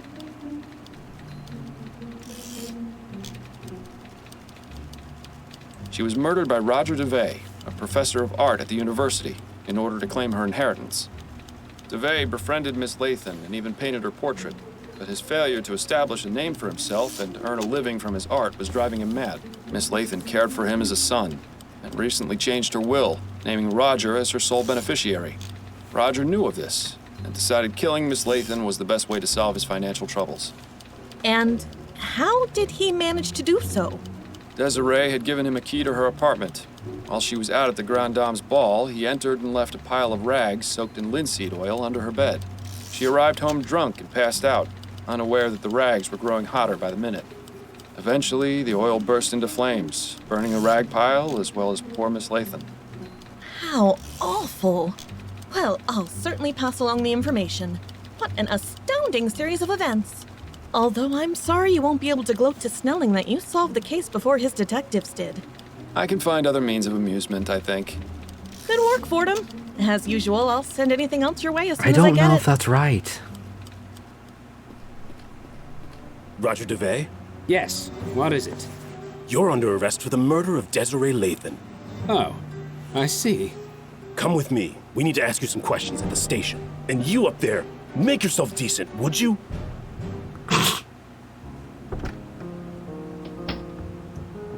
Dearest, I'm back. There you are. I was starting to get worried you wouldn't make it home in time. In time? In time for what? Yeah, what? For dinner at the Rutherfords. I told you about it the other night, don't you remember? I'm terribly sorry, dear. It must have slipped my mind. How you haven't yet been presented a prize for Husband of the Year is beyond me. Shut up, Bill. There's still time for you to get ready if you hurry.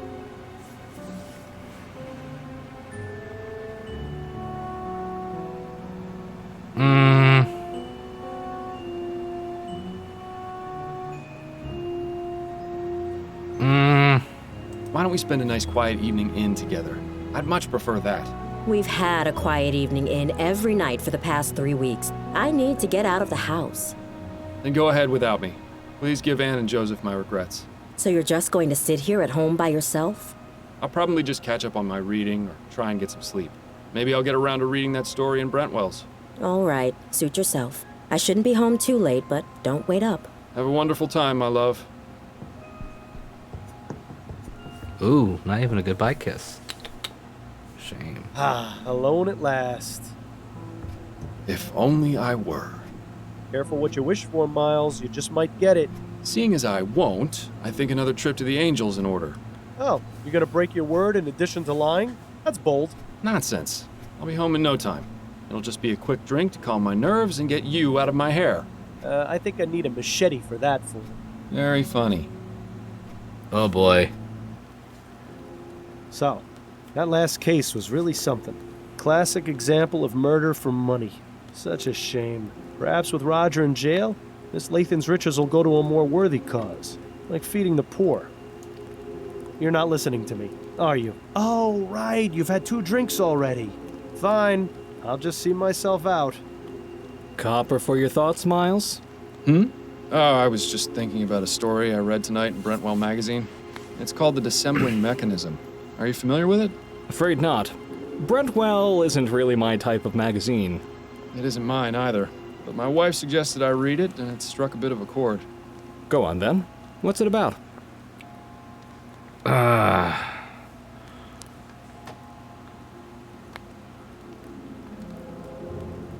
The story concerns an inventor, a woman who's the greatest mind of the modern age. In this story, ethericity's been discovered, and the inventor understands and uses it in her work. Ah, one of those fantastic speculative stories. Anyway, This inventor spends her time creating mechanical wonders, the likes of which the world has never seen. Ooh, interesting. So we're telling the story, kinda. One day the inventor's spouse dies, child dies tragically, or sibling dies.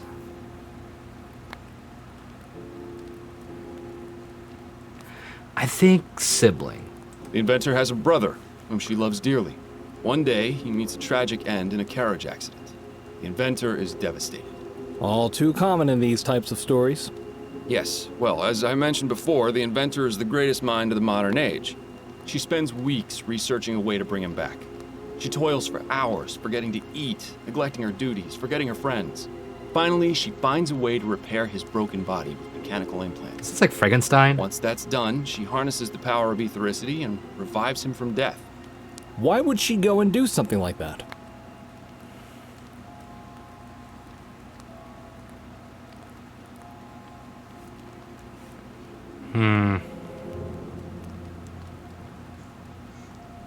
Because the inventor's obsession was fueled by love. I mean, sibling love. She cared so much for her lost loved one that she vowed to do everything in her power to save them from death. Unfortunately, things don't go well. The inventor brings her brother back, and at first he's confused, wild. With time and patience, she tries to ease him back into the world of the living. But gradually, she comes to realize that this person she's brought back isn't her brother. Not as he was, anyway. When she understands what she's done, she flies into a fit of madness, and she kills both her creation and herself. How tragic. She also leaves behind a note which closes off the story. I can still recall the exact words. Oh, and I get picked. This dissembling mechanism hath not the vital breath of he whom I loved. It is not him. I have formed but a vain, mocking shadow of what is forever lost. That's one hell of a story, Miles. As I said, it resonated with me quite deeply. Same here. I can tell you, I'm glad that ethericity crap hasn't been discovered, or else this sort of thing won't just be in stories. You mark my words. No, it still would be stories. Yes, I suppose that's one way of interpreting it. I should probably be getting home. One last gin for the road? No. Hell, no. Dude. It's later than I thought. Addie must be no. asleep. Dude. Miles, I thought you said you were staying in tonight. What happened to you? Nothing. I went out for a bit and lost track of time. Idiot. Idiot. Miles, you're dead drunk. No, of course I'm not. Damn Don't it. you dare keep lying to me, Miles. It's obvious. I can smell it on you. But I'm not drunk. I only had 2, I think. I don't care how many you had. You promised me this wouldn't happen again. Where exactly did you go tonight anyway? I was at the Angel. The Angel? But why would you go there? I suppose I was just trying to relive the old days. So why didn't you tell me you were going? I don't know. Miles, this has to stop. First it was that sleep medicine, now you've started to go out drinking yourself into a stupor after you explicitly promised me you wouldn't again. It's clear that you've been keeping something from me and using drugs and drink as a way to avoid dealing with it. No, really, it's just... Don't lie. No, Miles. I'm tired of the lies. Yeah, dude. I heard what you said when I came home from my appointment with Mrs. Lefebvre. God forbid Adelaide ever find out about something. I wanted to think I'd imagined it, so I let it go. But I've come to realize just how wrong I was. Addie, please. Enough. No more excuses, no more lying. I just want to hear the truth. Oh. What is it you're not telling me?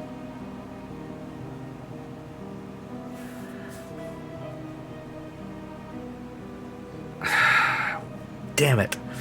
If I tell you, you'll think I'm crazy. You'll never believe me. You wouldn't understand. You wouldn't understand would be dumb. That's dumb. That in this situation, bad. You'd never believe me? Maybe. You'll think I'm crazy? Maybe. I don't know.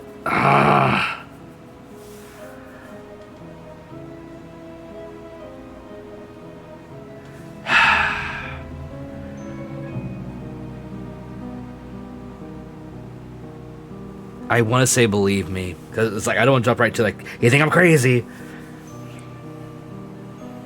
I'm gonna go with the middle one. I don't know. I can't tell you, Addie. I'm sorry, but if I do, you'll never believe me. Do you know what I really don't believe, Miles? The fact that you think it necessary to lie to your own wife. Am I to believe that for all these years you've never felt you could trust me? Of course not. It's just that this is different. A lie is a lie, Miles. And the bottom fact is you've been lying to me for months. Perhaps I was too naive or too distracted to see what was really going on, but you finally opened my eyes. This can't go on. I refuse to let it go on. I mean, I don't blame her. What are you saying? Get out, Miles. And don't come back until you're ready to tell me the truth. Addie, you don't mean that. I do mean it, Miles. I don't care where you spend the night, but it's not going to be here. If you ever decide you want to tell me what's going on, I'll listen. But until then, just go.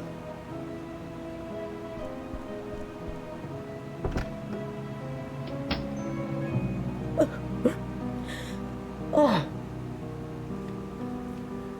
Fuck.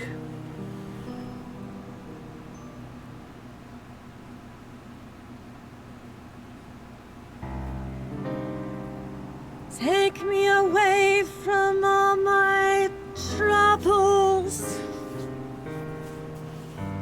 So far away from all the worries in my life. Who in the ether is calling at this time of night? Oh, poor Upton. Oh, Miles! Please come in.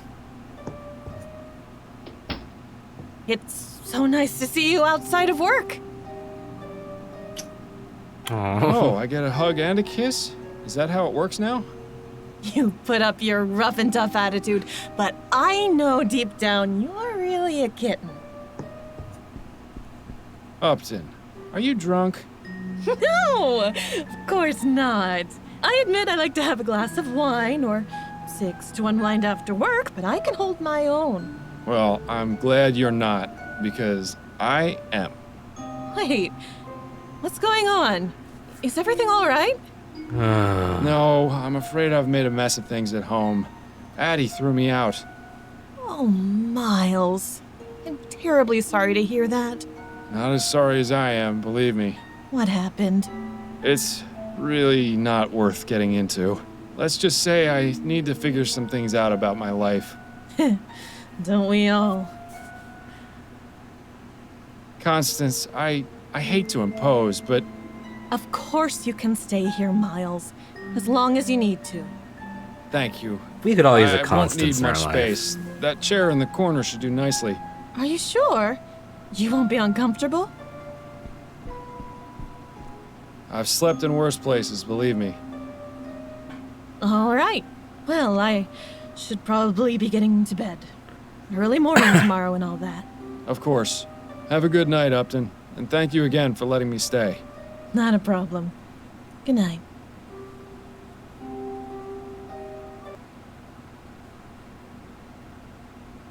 One week later.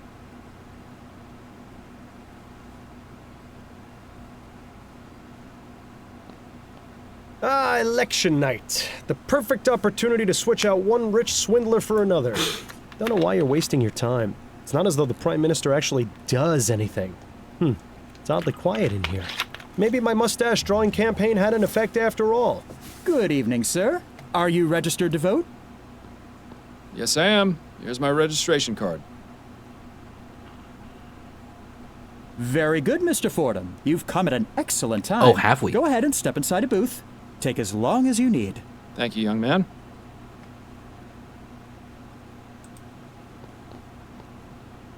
All right, citizens of New Britannia, do you want to be replaced by a machine? Have you or someone you love been injured or killed by steam tech? Is it hard to understand how anyone could fall for the aethericity lie? Then vote Hart Leroy, the man of the people. We find ourselves at a crossroads.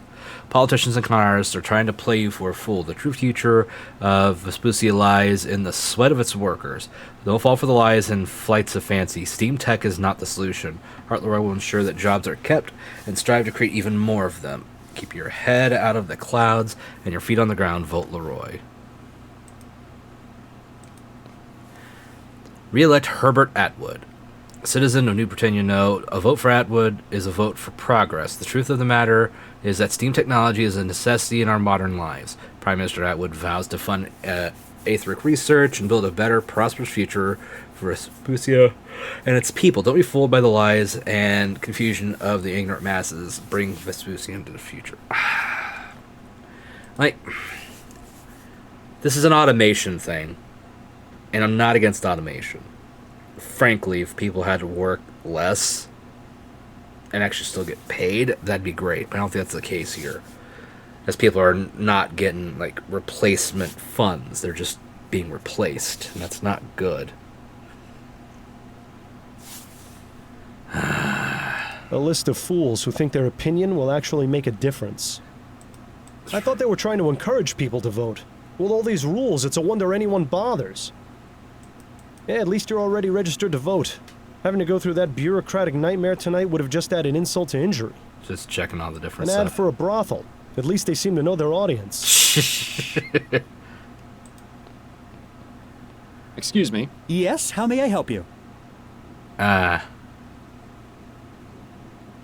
Atwood seems quite fond of advancing steam tech, doesn't he? That he does. He's promised to fund research of ethericity, as well as introduce more automated technology to increase production and boost Vespuccia's economy. If social progress and futurism are important to you, you'd be wise to vote for him. Is that your official endorsement? No, sir. Merely stating the facts. Alright. Leroy is really pushing this whole man of the people angle, isn't he? Indeed. He wants to minimize the use of steam tech and ensure that people all have jobs. Minimize or stop it altogether. Leroy doesn't believe that ethericity exists, and instead wants to look into more practical energy sources. He also wants to prioritize the building of the bridge between Gascon and the Chum. I recommend taking those facts into consideration when making your choice in the booth. Yeah, and where is everybody? Where is everybody? I'm not sure. I was told to expect large crowds. But so far, we haven't had more than about 50 people in here. The polls have only been open for a couple of hours, though. I imagine things will pick up around 8 o'clock. Or it could just be that everyone has come to their senses and isn't wasting their time. I'll just go cast my ballot then. Very good, Mr. Fordham. I guess we'll go with Leroy.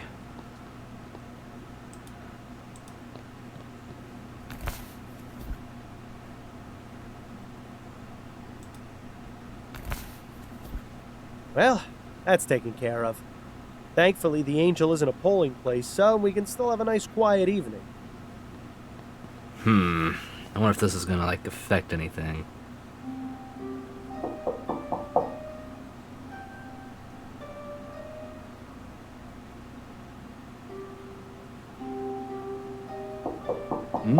What? My head is pounding. Damn withdrawal.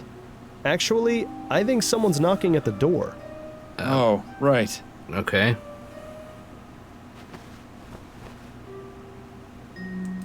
Who's at the door? Good afternoon, miss. If you're looking for Miss Upton, I'm afraid she's not in right now. No, I've already spoken with Miss Upton. I'm looking for Mr. Miles Fordham. Oh, I see. Well, I'm Miles Fordham. What can I do for you, Miss... Mrs. Emily Morgan. I have a problem, you see. Miss Upton said you'd be able to help.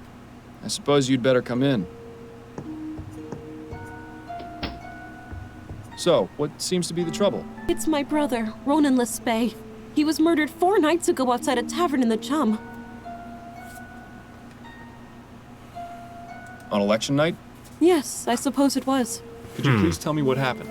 The police took his body to the convenient. mortuary and investigated the crime scene, but they're out of ideas. I've been down there at the station every day, but they don't seem to care enough to look into it any further. All they've been able to determine was that it wasn't a robbery, and that the clothes he was wearing weren't his. My brother was a good man, Mr. Fordham.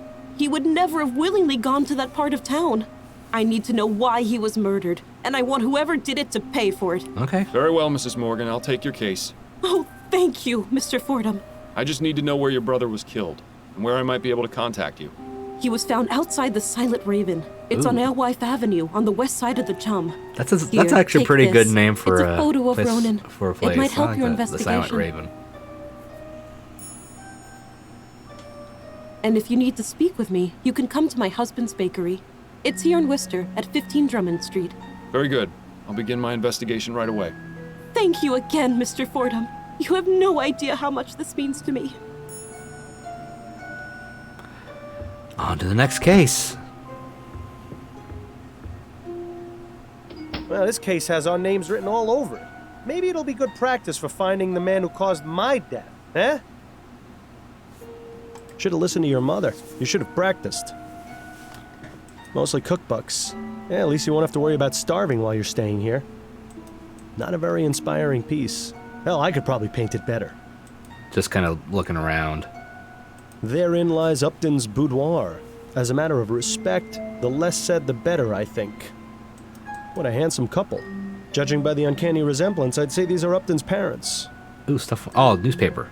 Let's take a look. Hart Leroy continues election celebration. Oh, he did it. After beating Herbert Atwood in a stunning upset, Hart Leroy has continued his victory tour. Yesterday, visiting the Thorbum Iron Works in Chumley, workers cheered as the Prime Minister-elect gave a rousing speech in which he outlined his plan upon taking office next month. Your jobs are safe, your livelihoods are safe. Steam Tech will not replace you. Leroy repeated several times throughout his address to thunderous applause. Leroy defeated Atwood in a stunning landslide with over 73% of the vote. Most voters cited his stance on preserving jobs and shunning steam technology as a deciding factor. Leroy's first order of business will be resuming construction of the Gascon-Chumley Bridge, creating several jobs. The Justice Killer strikes again. The latest victim of the serial murderer is Burley Cause, Chumley. Cause was discovered in his apartment, killed by a single gunshot wound to the head. Oh, that must have been the guy that the coroner was working on, the gunshot wound. His neighbor, Ethel Williamson, reported a domestic dispute in which she heard the gunshot. Police arrived at the scene and found Cause, along with the word justice written in blood on the wall of his parlor. The Gazette has learned that each of the men found murdered previously in Chumley were found in the exact same situation, contradicting the police department's previous statements that the murders were unrelated. Due to the murderer's unusual display at each crime scene, he has earned the name Justice Killer. As of the writing, there has been no established link between the victims. More on this story as it develops. Class action suit filed against Royal Maverick. The law firm of Usher and Price announces that a class action lawsuit has been filed against Royal Maverick on behalf of those killed in Foster Park during the Ligeia disaster in June of this year. Those who lost family members on the 24th of June in 1844 as a direct result of the airship Ligeia crashing into Forster Park are encouraged to contact the law firm at 72 Cadman Street in Worcester. Royal Maverick operates several transportation services, most notably transatlantic airship services, starting with the HMS Ligeia and HMS Lenore. Ligeia's sister ship is nearing completion. Usher and Price are alleging gross negligence on Royal Maverick's part due to their lack of proper maintenance, which resulted in the disaster, causing 54 deaths on the ground and an additional, up to 300 passengers on board, Jonas Usher's claims. Okay. Grandam's bizarre death ruled a murder. After a full investigation by the New Britannia police, the death of Gascon Grand Dame, Desiree Lathan, has been ruled a murder. Chief of Police Reginald Snelling issued the following statement. Foul play was initially suspected, and our detectives determined that this was indeed the case. A suspect has been arrested and is awaiting trial. The suspect in question is Roger DeVay, an art professor at the University of New Britannia. DeVay was recently named as Miss Lathane's beneficiary, a fact which concerned detectives on the case. DeVay allegedly left rags soaked in linseed oil underneath Lathane's bed. After several days, the oil caught fire, burning Miss Lathane alive as she slept. According to Snelling, the scene was intended to appear accidental, but thanks to the brilliant work of our finest detectives, the sort of truth has been revealed. I still don't feel comfortable about It looks that pretty one. similar to the one in your bedroom. I like the color of this one better, though. Looks like that umbrella's gotten some good use. It was quite the rainstorm we had yesterday. Alright, let's go ahead and...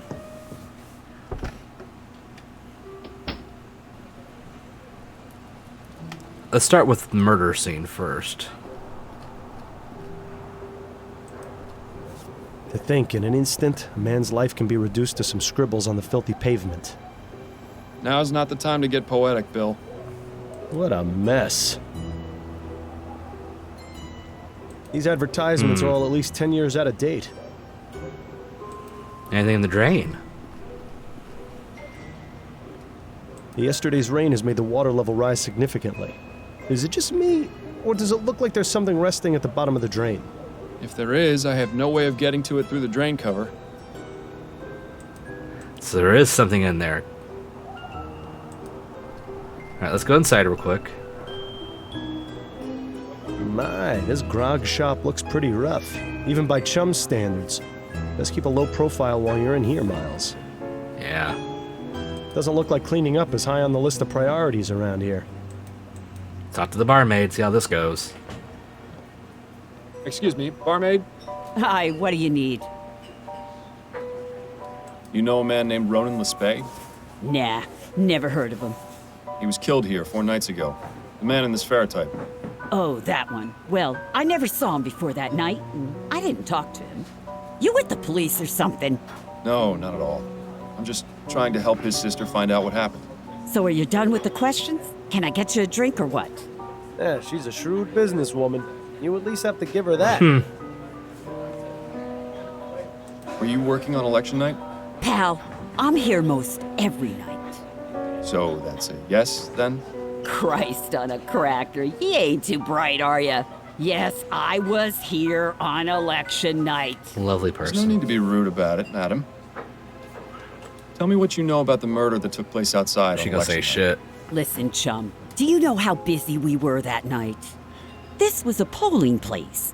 We had gents coming in and out for hours, not to mention the regular clientele. Really? I was up to my ass in drink orders and was running the shift all by myself. Had to break up God knows how many fights, too. So you'll excuse me if I didn't exactly notice something that happened out on the street. Did you at least hear the gunshot? No, I didn't.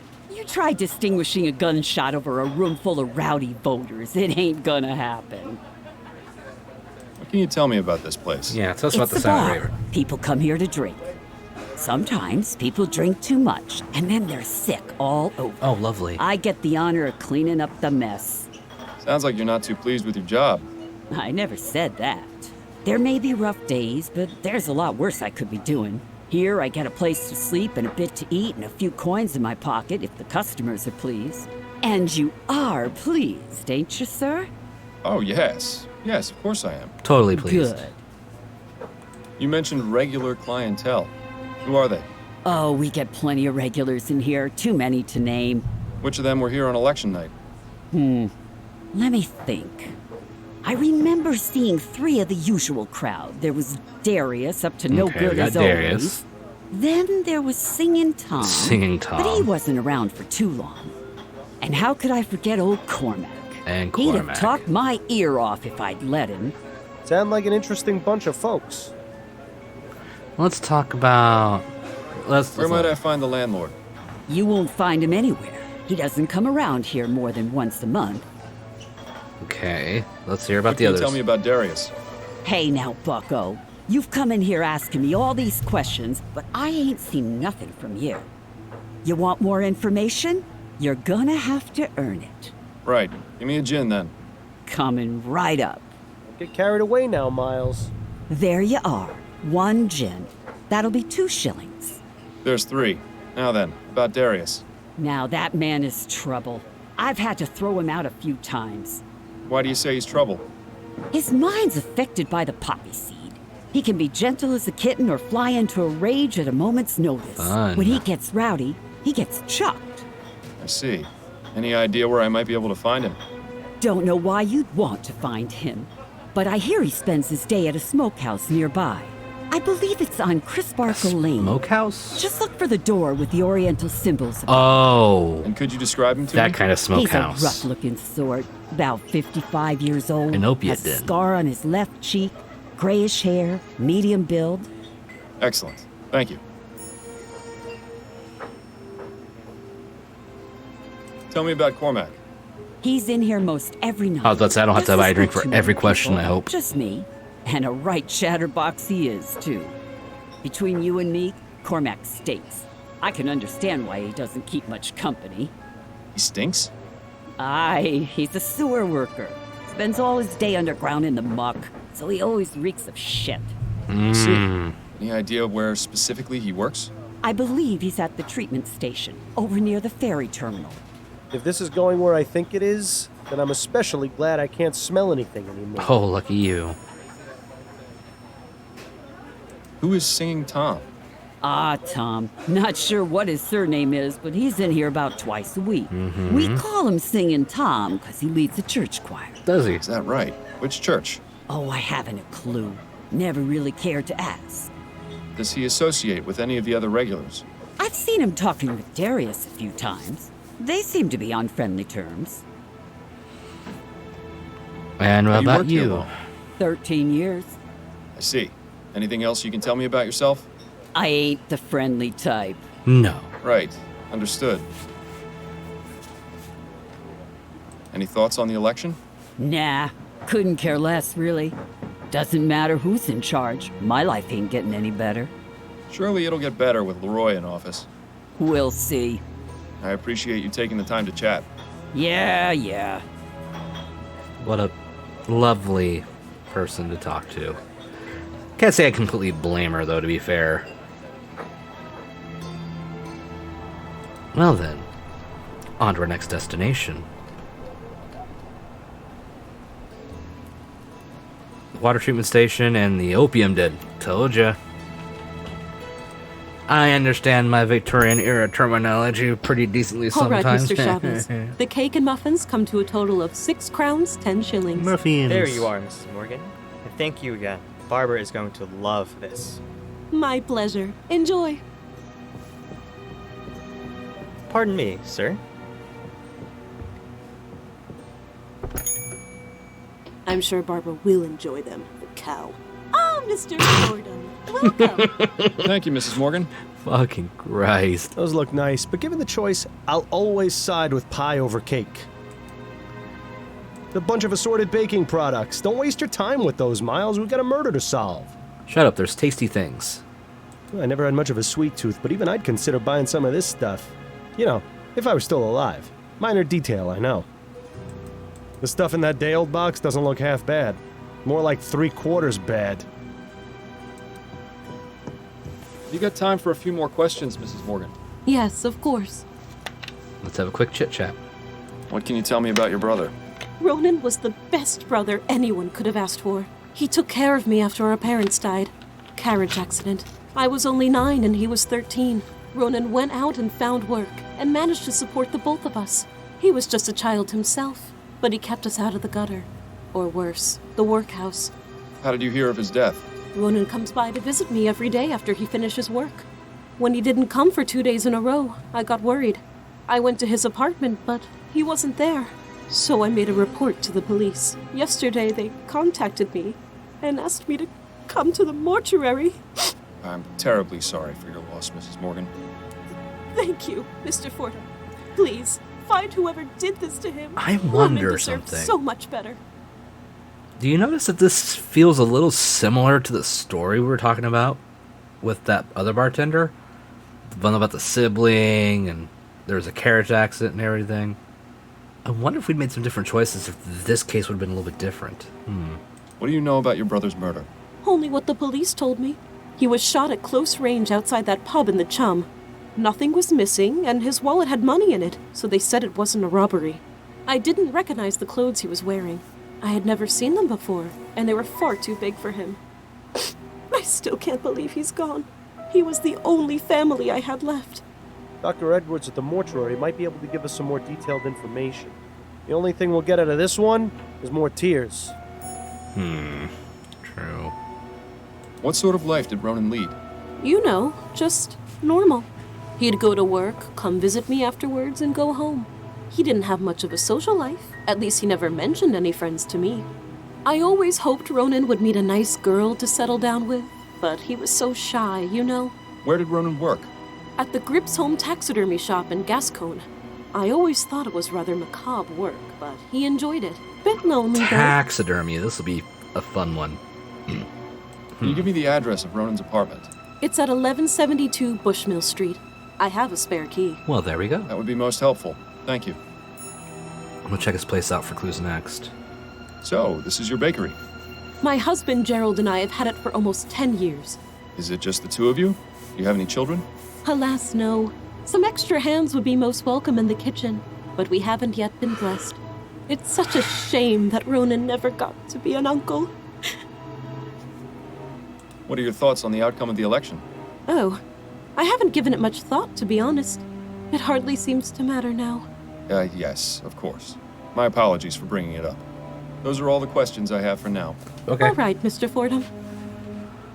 Is there anything else we can do? A very wise man once told me, never go poking around the back rooms of bakeries. I think you'd do well to heed that advice. Okay, then.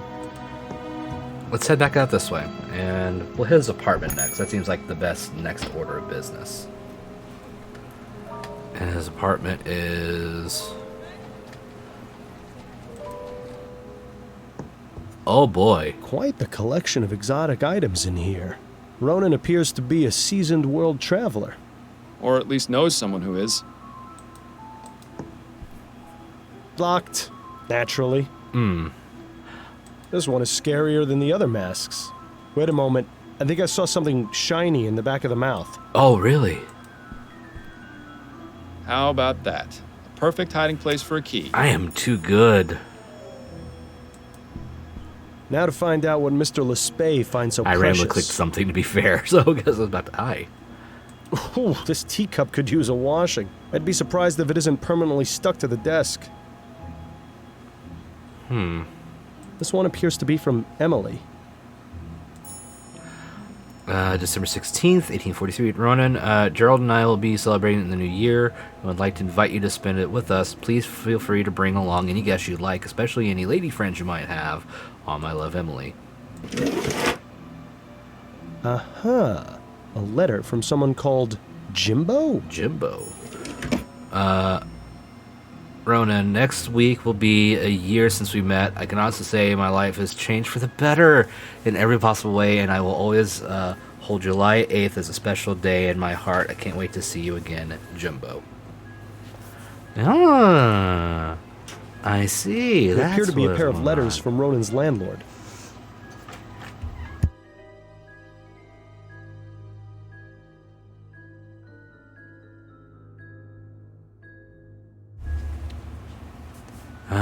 Let's try this one. It's empty. Too bad. A model of the SS Joondalup. Looks like a merchant vessel to me. Joondalup. That's a name. Looks like you found Ronan's journal. Perhaps this will be able to give us some more insight into what he was up to before he died. Let's see. This is random entry November for fun. 9th, 1843. I have an uneasy feeling of dread today. Last night I had a frightening dream where fire rained from the sky and people were afflicted with an awful disease. I'm just going to focus on my work today. Perhaps the feeling will pass. There are two entries, one from this year and one from last. So, start with last year's. Yeah, makes sense. July 8th, 1843. I've decided I need to get out more, so I'm going to a club in Gascon tonight. Stuffing animals has taken its toll, and I need to talk to someone who isn't Emily or my coworkers. Gerald told me about a place called the Crimson Cat. I'll try it, and if I don't enjoy myself, I'll just come home. Now for this year's entry. July 8th, 1844. Today is our 1-year anniversary. We're going to meet at the Cat again. I love him, but I wish he wasn't so attached to that place. Emily is so nosy, I worry that she might follow me and discover the truth about Jimbo. If we moved around, I wouldn't worry, but with him, it's always the Crimson Cat. I really shouldn't complain, though. What we have is something truly special. Well, it seems that our best hope of finding this Jimbo character is to visit the Crimson Cat. Well, I know where we're going.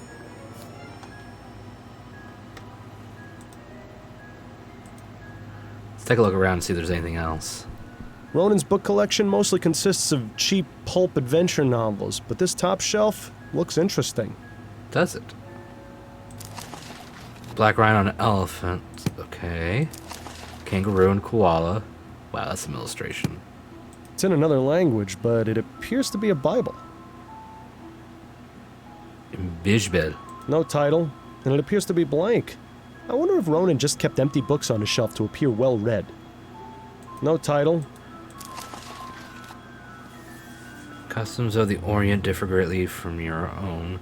You would do well to familiarize not only with the common ones, but the more obscure and clandestine ones, okay? Opium use. Started such tribes of the Orient. I hate using that word. Would often seek out the more exotic pleasures, which is to say opium nowadays. The influx of immigrants from China to Vespucci has caused a significant drop in this type of tourism. As many opium dens have appeared in El Presidio, with some even known to exist as far east as New Britannia. In case opium dens are open to all who seek to indulge, known colloquially as riding the dragon, the use of opium recreationally for relaxation or as a social activity is common pastime. Baiju, if you are offered wine, make sure you understand what exactly it is you're about to drink. Chances are it might be baiju, a clear liquid usually distilled from fermented sorghum. Although other grains may be used, southern China versions may employ glutinous rice, while northern Chinese varieties may use wheat, barley, millet, or even Job's tears instead of sorghum. The Juku starter culture used in the production of baiju mash is usually made of pulverized wheat grains. As a foreigner, drinking baiju may be a shocking experience. It has been known to be used as a way of proving oneself in a group. This high concentration of alcohol is often too much for anyone not used to it. Exercise caution. The last thing you want is to end up face down in a back alley. Interesting. Interesting. Ronan wasn't too concerned with comfort, apparently. This is hardly bigger than a bunk at sea. I guess Ronan won't be realizing his world travel dreams now. Death really has a way of messing up your plans. I had an illustration that looked similar to that one. I wonder where it ended up. Just looking at this painting is making me feel seasick. Just see if there's anything else I'm missing. Okay. Some kind of owl mask. The hair looks incredibly familiar. This mask looks African. Alright, that's smart. You should try it on. It'd be an improvement. So we got the Crimson Cat down here. We have a few other places. There's a lot of places to check out. Shit.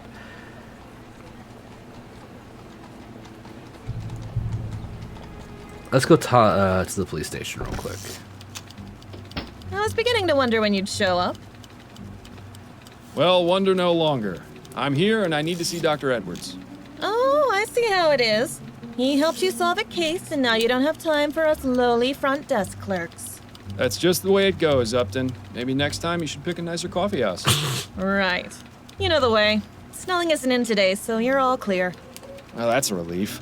Thanks, Upton. Now, let's go see what he's got for us. Oh, we got no body. I hope I'm not interrupting anything, Edwards. Ah, Fordham. Always a pleasure. Have you got time for some questions? Of course. So what can you tell me about Ronan Lespay? Caucasian male, approximately 27 years old. Okay. Died of blood loss as a result of being shot at close range. Where was he shot? He was brought in 4 nights ago. I performed the postmortem the following day. After that, his next of kin was contacted. I believe his sister came to identify the body. Uh-huh. Any personal opinions on what might have happened? Well, the fact he was shot at such a close range would suggest it was done by someone he knew. And robbery doesn't appear to be a motive, since his wallet was found on the body with money in it. Beyond that, your guess is as good as mine. Better, I hope. Did the postmortem reveal anything? Quite a few things. There's 2 possibilities I'm thinking of Mr. right Lespay now, was but I'm not extremely gonna inebriated when the voice shooting them took yet. place. There was enough alcohol in his blood to presume he had been drinking for hours before his death. I also managed to remove the bullet from his heart. It's a .36 caliber lead ball, standard revolver shot. It shouldn't be too hard to match to a weapon, provided you can find it. Really? Did you notice anything unusual about the clothes Mr. Lespay was wearing? Unusual? Not really. They seemed a bit big for him, but that's all. His sister seemed convinced that they didn't belong to him. That's a distinct possibility, but I couldn't say for sure. He could have just been a sloppy dresser. So no murder weapons been found? That's right. Either the killer still has it, or the police just overlooked it. If you happen across any weapons in your investigation, be sure to bring them to me. I can tell I think you we know if what's it in matches that the bullet. drain. Thank you, Edwards. I'll be on the lookout. How's the coroner business? Things have been pretty dead around here lately. Don't quit your day job, Edwards. What are your thoughts on the election? There was an election? I think our friend Edwards needs to get out a bit more. I'll be going now, Edwards. Take care, Fordham. And remember, not everyone gets to leave the morgue alive. So consider yourself lucky that you can.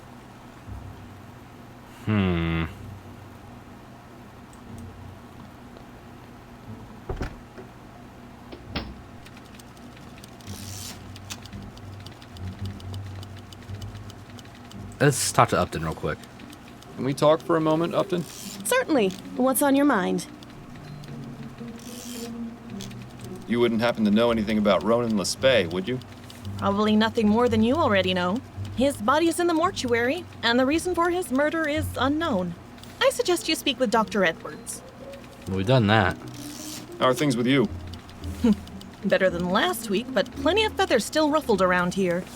What happened? Uh-oh. You have to ask. Snelling was not happy with you turning up at the Latham crime scene. He was a right inquisition around here. Snelling going around to interrogate everyone, trying to ferret out a leak. So, he suspects. I'm afraid so. I managed to calm him down some and divert suspicion. He thinks someone on the force is speaking to the Gazette, not to you directly. Well, that's some kind of relief. I'm sorry you had to go through that. Oh, don't worry about me. Well, maybe worry about me a little. Of course. You've been That a good was one friend. hell of an election, wasn't it? That it was. I don't know how he managed it, but I'm glad Leroy won. I feel the same. Atwood seemed convinced he had it in the bag. I think he just grossly underestimated how much the Lygia disaster affected everyone. Thought we could go on like nothing happened. Hell, if Prince Harold hadn't been aboard, we would have. Now, isn't that sad? I'm guessing you can't go over this case with me either. I have to distance myself completely from this one. So when you figure it out, you'll need to speak directly to Mrs. Morgan. I can still try and help you if there's something specific giving you trouble, though. I'll let you get back to work. And you'd better do the... Okay, so we're not going to be able to rely on her this time, and that's understandable. She's stuck her neck out quite a bit for us, and still is. So, you know. I'm going to see if I can use that umbrella. Looks like that umbrella's gotten some good use. Damn it. I was really hoping that umbrella was going to be helpful. Okay, let's try the taxidermy place. That's where he worked. Hello, and welcome to the Gripsome Taxidermy Shop. Oh Please let my. me know if I can be of service. Oh my. Is that supposed to be a lion? That was my I reaction. wonder how many people it took to bring down this brute. There's a small button on the base. No. There's a button.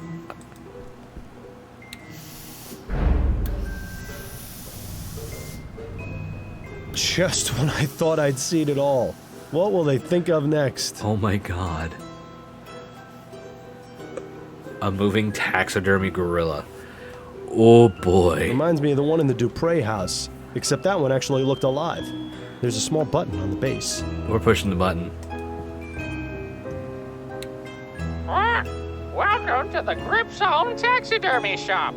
Please enjoy our displays and be sure to consider us for all your taxidermy needs. Ooh, I hate it. Just a reminder, we stuff animals only. Does it do something else? Well, please and just a... Okay, it says the same thing. I thought owls were supposed to be wise. How'd this one let itself end up on display in a place like this? Exotic dead fauna from every other continent. You never even need to leave Vespuccia. Okay. I was wondering if you might answer some questions for me. Of course. What can I help you with?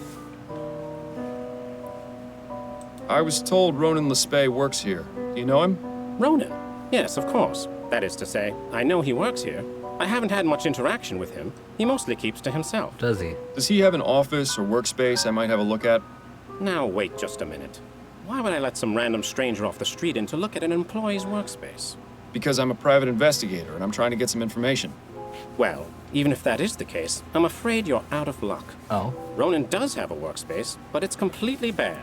He doesn't keep anything here. Really? Were you aware that Ronan was murdered 4 nights ago? I had no idea. That's awful. What happened? God, this guy is so That's fucking what I'm pale. currently trying to find out. Do you know if Ronan had any enemies? Anyone who might want to do him harm? No. As I said, I didn't speak with him much, or know much about him. Were you just jealous his now taxidermy that I work was think better about than it, yours? I did notice a strange man waiting around outside the shop a few days ago. Really? Tell me about this strange man you saw. At the time, I didn't think much of him. But the more I recall, the more I realize he was being very suspicious. What did he do? He just stood outside across the Menacingly. street, but he seemed to be focusing on the building. It was as though he was waiting for someone. Do you remember what this man looked like? I didn't get a very good look at him, but I do remember some things.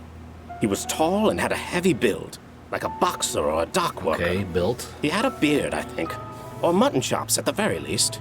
And as Facial far hair. as I can recall, he was wearing all black. He also had on some kind of cap. I'm sorry I can't give you a better description, but that's all I was able to distinguish. My eyesight isn't very good, I'm afraid. It'll have to do. Thank you for your help. Okay, next up. Anything you can tell me about the shop? Plenty! This is New Britannia's most sophisticated taxidermy shop. Unlike other taxidermists, we work with modern technology to get results they could only dream of. What does that mean exactly? Using steam tech, we are able to create the illusion of life in these beasts. Just take a look at our floor samples. The parrot and gorilla are 2 of our finest works. They really speak for themselves. Oh. Well, the parrot does at least. I think it would frighten our customers if the gorilla did too. And once ethericity is harnessed as a viable source of energy, we'll get even better results. Don't This think guy we're is way too excited about bringing dead things back to life. Yes, fascinating. Moving on. So how did you get this job? Oh, it isn't a terribly exciting story, I'm afraid. I just saw an ad in the Gazette for a clerk position. I never expected to learn so much about taxidermy. I'm sure he's amazing conversation at parties. Oh, very possibly. Any thoughts on the recent election? I'd really rather not talk about it. I don't know how the people of this country could put someone like Hart Leroy in charge. It's obviously because he holds the interests of the common man above all else. So, you're just like all the other cowards who think steam tech is dangerous. Well, I hope you like the idea of living in the Dark Ages, because that's where Leroy is going to take us. Perhaps it's best if we drop the subject entirely. Thank you for your help. I'm here to serve. Well, I have a feeling this guy would be an Elon Musk fan. That leads into a room with even more dead things. It's such a shame we haven't the time to stick around and explore. I still can't get over the fucking mounted head. It's just so bad looking. Alright. Let's go to the water treatment stations. That's where he worked. So this is what it's come to, eh? Braving the stench of human waste in hopes of finding a lead? Just make sure you stay away from the edge. Some sort of water treatment device would be my guess. For all I know, it could just be a fancy boiler for tea. Okay, well then, let's talk to him. Very pale man. How do we know he's not a taxidermy powered by ethericity? I mean, true. What are you doing down here? My name's Miles Fordham, and I'm a private investigator. I'm looking for a sewer worker by the name of Cormac. He's a prototype for fucking What is this about? Zuckerberg. I just have a few questions for you. All right. Cormac will answer them, but don't dally for too long. So you're Cormac. It can be dangerous down here for anyone who's not trained as Cormac is. Cormac speaks in the third person. You know a man named Ronan Lespay? Cormac knows few men. People don't much like talking to a man who spends his days in the sewers. Can't really blame him for it. It's hard to get a stink off, so why bother even trying? You didn't answer my question, though. Do you know Ronan Lespay or not? Could you describe him? Cormac's got a better memory for faces than for names. I have his portrait. Here, have a look. Ah, yes. Cormac saw this fellow recently. Oh. On election night? That's right. He come into the bar, voted, went out. Look drunk to Cormac, but then everyone at that place usually is. Give me 1 second, I'm turning this fan off.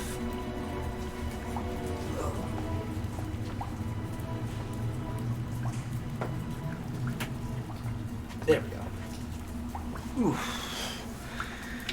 And we bake. Do you frequent a pub called the Silent Raven? Yes. The Raven is where Cormac goes to forget about the day's work. The barmaid, Nicole, she's a good sort. We likes talking about the ponies down at the track. Nikki loves her some racing. Does she? She gives Cormac drinks for cheap in exchange for odd jobs. Nice to have your own personal sewer man, I suppose. She's really the only one Cormac talks to. There's a few others Cormac sees often, but Cormac hasn't spoken with them. Ripes. This guy goes on, doesn't he? To be fair, you were warned. We were warned. Do you know anything about the murder that took place outside the Silent Raven on election night? Murder? Ah, yes. The commotion out in the alleyway. That's right. Did you see or hear anything? It was a touch noisy that night, what with all the election stuff happening, but Cormac remembers the sound of the gun. One shot, and then shouting and hollering from the bar. A few people run outside to look at what happened, but Cormac just stayed in his seat and finished his whiskey. So you didn't see the man who was shot, or who shot him?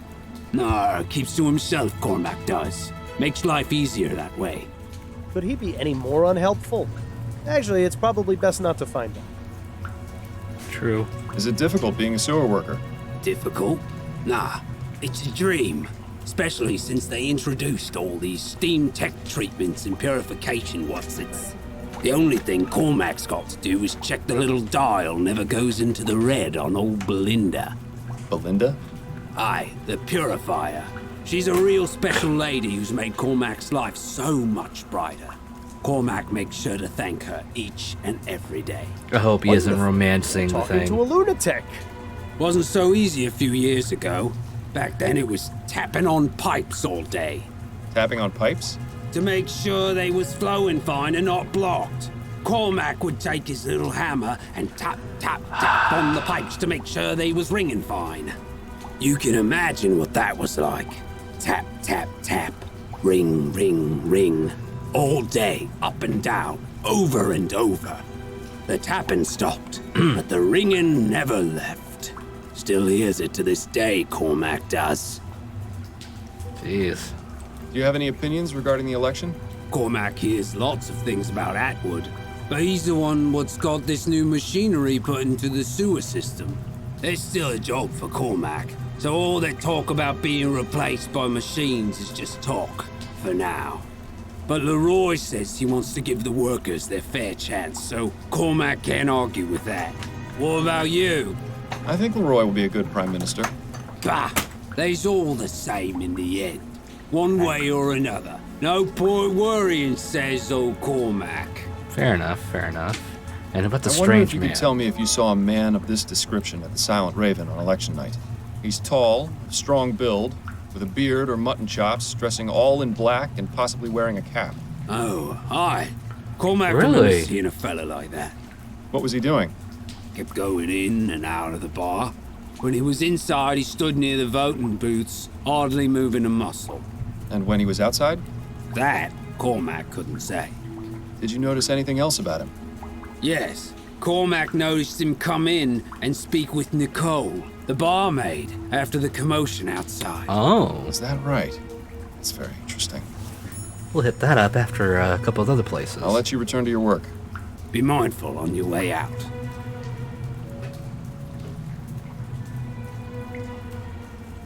I hope those aren't full of what I think. Handy to know where you are. But why would anyone actually travel around the city this way? Because you gotta do it sometimes.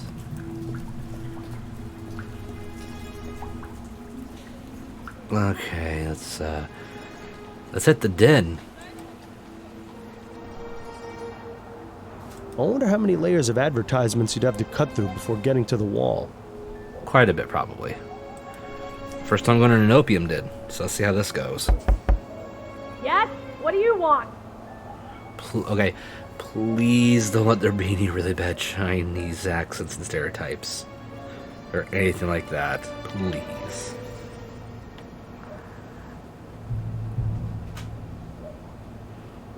I'm looking for a man named Darius. I believe he may be inside. Yeah, I don't know anybody with that name. So if that's all you wanted, get lost. I was told this was the place to come if I wanted to ride the dragon. Oh.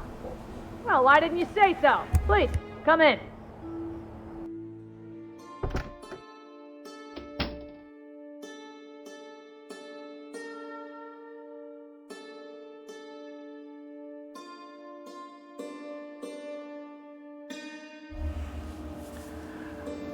Okay.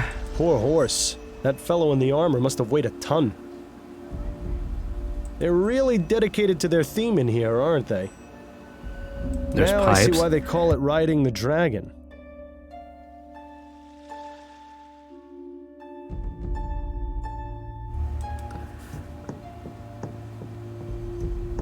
Excuse me, I'm looking for a man by the name of Darius. Well, look no further. Welcome, friend. Sit. Join me. I'll stand, if that's all right. I was wondering if I could ask you a few questions. This guy's off his ass. Questions are the path to enlightenment. Answers fly by as birds on the breeze. Oh. What will a caged bird sing? That is the true question. Wonderful. He's as high as a kite. This is gonna be worse than pulling teeth. You can try. Are you familiar with a man named Ronan Le Spay? I know many men. Some old, some young, some rich, some poor. Some I know by name, some by face. But this man you speak of, this Ronan, he is unfamiliar to me. I have a ferrotype. Do you recognize him? Forgive me, but my eyes are blurry. I cannot make out his features. Is this supposed to be Well, he's useless, isn't he? Too bad there's no way to snap him out of it, like there was with Dupre's kid. Do you know anything about the murder outside the Silent Raven on election night? Murder? Was it a murder? It was. A man was shot in cold blood. That would explain the commotion, as well as the sound. So you heard the gunshot? I did. I thought it might have been one of the voting machines making the noise. But then there were shouts, and people began to run. Okay, maybe not Did Scottish, you see or or at hear least anything not before you heard the gunshot? full on I seem Scottish. to And remember more hearing a man shouting a name. colonial version of it. name? I can't say it's Yes. American. It sounded like Priscilla. Well, how about that? He's managed to be of some use after all. Assuming he's telling the truth, of course. And does the name Priscilla mean anything to you? Afraid not, young man. What can you tell me about the Silent Raven? By the way, just a quick reminder that it My is home away from home. September, I so would've thought that was this subs place. are a little Unless this cheaper one is right now just, for the month of home. September. So if you're Do you interested have in many helping the friends channel, there? always drop People a you sub. speak with often? Yes, friends. I call them friends anyway, but really, what is a friend? Someone who drinks with you? Someone who shares secrets with you? Are those friends? My father used to tell me that the only two friends you had were your mother and the crown in your pocket. Well, both of those are gone now, so what does that mean for me? I don't know, sir. I'm just asking about people you speak to at the Raven. The barmaid, Nicole, she gets mad at me sometimes when I break things. But she's all right. Have you ever conversed with a Yeah, patron it's like called with Singing Tom. Singing Tom? You mean old Tom Puffin? Tom I'm Puffin. Not sure. I was just told he was called Singing Tom and was a regular at the Silent Raven. That's the man. I see him in here all the time. Oh. In here, not just at the Raven?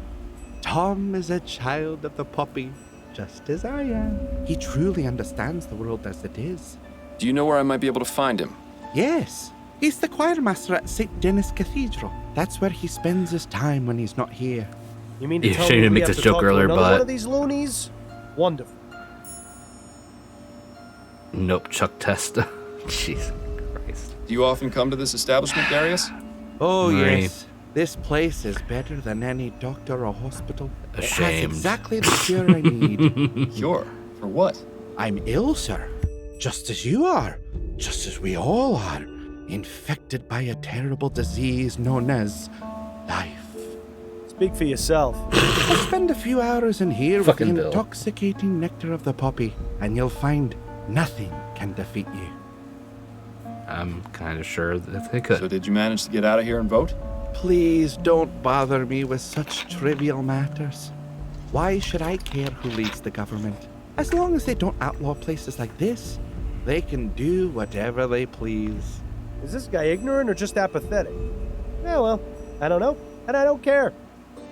I was wondering if you could tell me whether you saw a certain man at the Raven on election Let's see if we get a second pair of He's eyes on this tall, guy. strong build, with a beard or mutton chops, dressing all in black and possibly wearing a cap. Lots of people like that go to the Raven. I see loads of them every night. But now that you mention it, I do remember someone like that. He was a strange one. How so? I remember one of the times he came in, he was adjusting his hat. I could have sworn when he took it off for just a moment, his hair was bright red. We get a ginger. How is that strange, confirmed? Because his beard was jet black. It was the oddest thing I'd seen. Well, it was the oddest thing I'd seen. Until his beard slid halfway down his face. I see. Well, thank you for the information. Wonderful. This testimony Didn't we is run about into a as redhead useful at the as a hole in bakery head. earlier? And again, there might be something to it. Goodbye, sir. Goodbye, young man. May you find peace and happiness. She's not going to be much help right now. That's not to bother her. Fancy. At least they provide their clients with some measure of privacy. Yeah, is there... Alright. I think we got the church available to us now, or at least the cathedral. I forget if that's what it was called. Cathedral. Let's hit the cathedral, and then we'll hit the Crimson Cat. See if we can meet Jimbo. Now this is one intriguing chest. If only we could search it without arousing any suspicions. Heh, prayer candles? People think lighting one of these is going to solve their problems. If only it were that easy. Also, what happens if they go out? Does that mean your prayer gets canceled? Shh! What? It's an important question. The more I think about it, the more I want to test my theory about prayers being canceled if the candles go out. Okay, let's not do that. This looks like the nicer of the two angels. This angel looks like it would throw its lamp at you as soon as you turned your back on it. Okay. Now let's talk to Singin' Tom. I beg your pardon. Are you Tom Puffin? I am. How may I help you? Miles Fordham, private investigator. I wanted to ask you a few questions. Questions? Have I done something wrong? No, Mr. Puffin. I simply believe you may have some information that I need. Very well, then. Woof. That's a hairstyle. Sorry, the mutton chops threw me for a second, but I think we're pretty sure they're not mutton chops. What were you doing on election night, Mr. Puffin? Election night? That was ages ago, wasn't it? It was 4 nights ago, to be precise. Oh, you have to understand. I have trouble recalling what I ate for breakfast this morning, let alone what happened 4 God, he nights is off his ago. ass a lot, Well, isn't isn't he? that convenient? Do try to remember, Mr. Puffin. It's quite important. Well, I know I voted at my local polling place, the Silent Raven. And then, I'm not sure, actually. Do you know anything about the murder outside the A Silent man Raven? never most foul. Murder? Yes, a man was shot. Did you see or hear anything? I don't remember. I don't think so, no. How long were you at the Raven that evening? Not very long, I don't think. I went, voted, stayed for a drink, and then I left. You recall what you did the rest of the evening? Not specifically. I probably went home and went to bed, like I always do. Interesting. Do you recognize the man in this photo? Is that? No, never mind. What is it? Well, for a moment, I thought it was someone else, but I was clearly mistaken. Who? So you don't recognize this person then? Afraid not. Who is he? His name is, or rather was, Ronan Lespay. What? Is he dead? He is. I'm trying to find out who killed him. Well, I hope you find your man, Mr. Fordham. Are you in the habit of using opium, Mr. Puffin? What? Why would you think that? I met your friend Darius. He told me you share a pastime. All right, yes, I do enjoy a visit to the opium den from time to time. I mean, from time to time? More like morning, noon, and night. Have you found the drug has had any adverse effects? Memory loss, for example. I admit I'm not quite as quick as I used to be, but without it, I'm in constant pain. Oh? Is that right? I fell off a horse when I was 15, and ever since then, my back's not been right. The doctors haven't been able to help. Poppy is my only comfort. I wish there were another way. It might be worth seeking a more professional opinion about the effects of opium. Does the name Priscilla mean anything to you? Priscilla? What does that have to do with anything? The name has come up in my investigation. Is it someone you're acquainted with? No, it isn't. I don't know anyone by that name. You certainly seem concerned about her, though. How did you become choir master of this church? Oh, well, I studied music at the University of New Britannia. Once I completed my studies, I began writing symphonies in hopes of securing a patron, but I had no luck. Well, so you know, I decided it's to a hard focus business. on choral compositions. I sent a few pieces to the bishop, and he offered me the position. And you enjoy it? Oh, yes, sir, immensely. I'm able to continue composing songs for our choir, as well as teach music to our young members. I take my church duties very seriously. What else do you do besides lead the choir? Just a few things here and there, making sure the aisles and the pews are clean, tending to the prayer candles, that sort of thing. That's a lot of sort of things. So, what do you think of the election results? All right, the election. Who won? Leroy. He beat Atwood by a significant margin. Oh, I suppose that's good. I think I may have voted for him, but I'm not sure.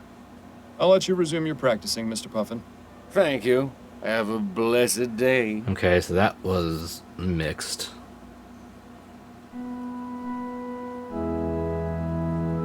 Now this... Alright, let's leave for the moment. We got a cat to go and say hello to.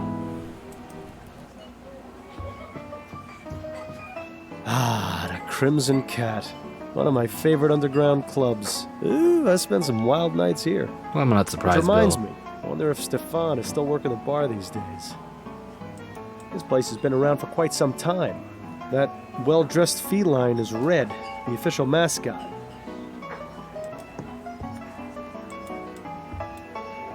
Call me old-fashioned, but I've always felt the piano should be played by an actual human.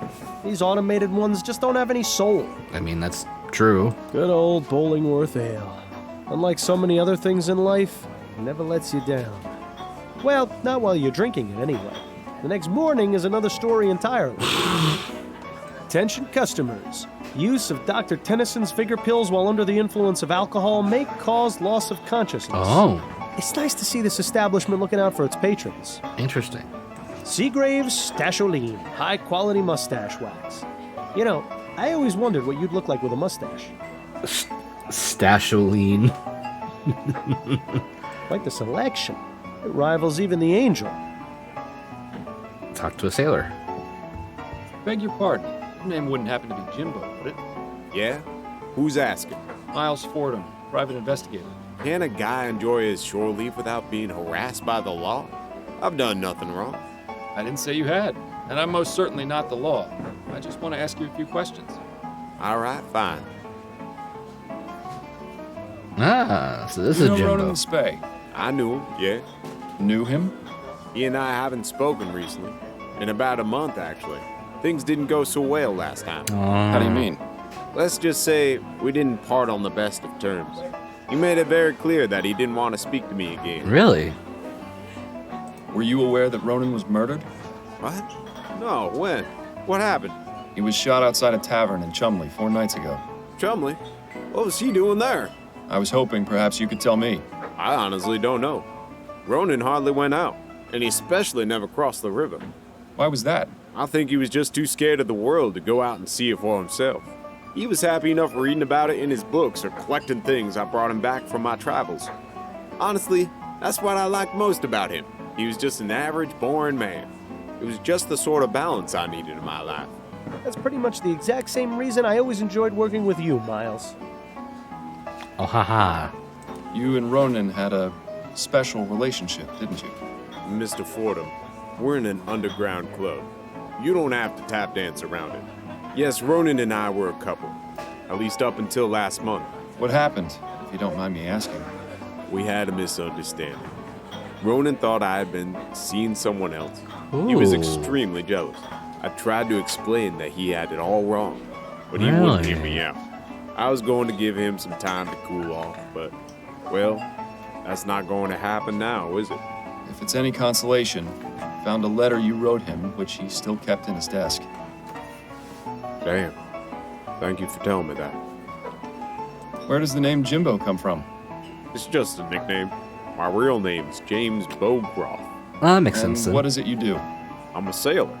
I thought you detective types were supposed to be extra observant. Shouldn't you be able to tell me what my occupation was just by looking at my fingernails or something? Sorry to disappoint. Perceptiveness is important in my line of work, but I'm also just a man. I think perhaps Jimbo has been reading too many of those detective stories in Brentwood. How are there Sherlock Holmes in this universe? Do you have any opinions about the recent election? Not really.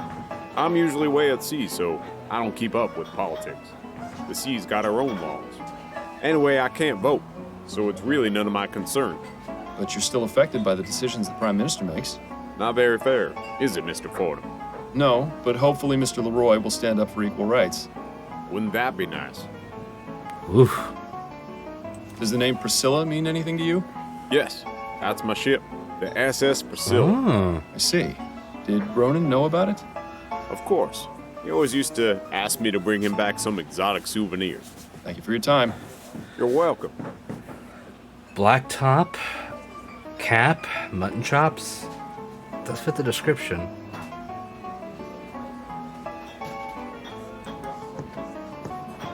But still, I don't know.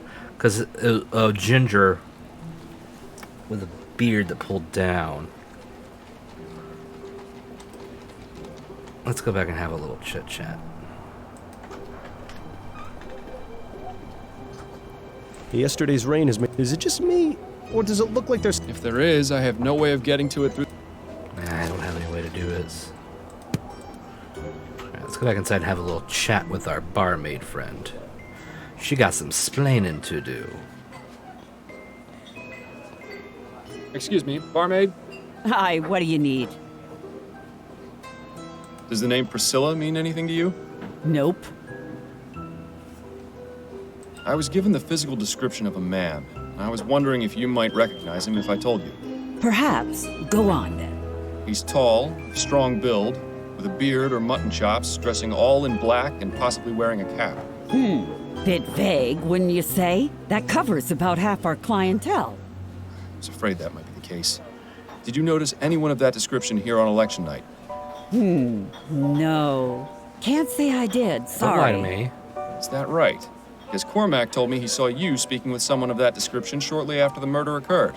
And you believed him? Cormac's a good sort, but he's not exactly reliable. I'd say he's twice as reliable as you are. Now tell me the truth, or I'll have you in as an accomplice to murder. All right, relax. I don't know the man by name, but he came to me after the commotion outside and paid me a few crowns to keep my mouth shut about it. I didn't ask any more questions, and I wasn't about to refuse some extra cash. That was that, I swear. That's not good enough. I need some way to find this man. Is there anything else you can tell me? Well, I did notice he had a scar on his left cheek. Kind of looked like a shepherd's crook. But that's all, really. I suppose that'll have to do. Shepherd's crook. I appreciate you taking the time to chat. Yeah. So it wasn't Jimbo. 'Cause Jimbo didn't have a scar, I don't think. And we were looking to the left side of his face, so. What a mess. Let's go back to the bakery for the moment. Let's update some things here. Have you got time for a few more questions, Mrs. Morgan? Yes, of course. Are you familiar with someone who goes by the name Jimbo? No, I don't think so. Who is that? Yo, Crypto, Friend how of you doing? Ronan's. No, as I told you, I didn't know Ronan to have Glad any to see you. friends. I especially don't recall him mentioning anyone called Jimbo. Did Ronan know anyone named Priscilla? Priscilla? No, I never heard that name before. Who is she? Just a name that's come up in my investigation. Playing I some Soul wonder Hackers 2. if Ronan You got had Zeus. finally met a Hell young yeah. woman. Oh, boy. Now you've done it. Those are all the questions I have for now. All right, Mr. Fordham. Okay, what am I missing here? What can I do?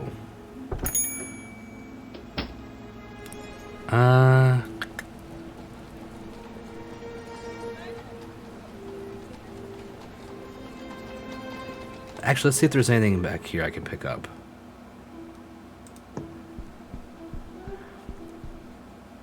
It's the strange journey design. No title. Okay. And it appears to be blank. Okay, so they can't take that off. Let's go to the apartment again. Looks. Okay, is there something, anything here? There. Okay, so that's a no.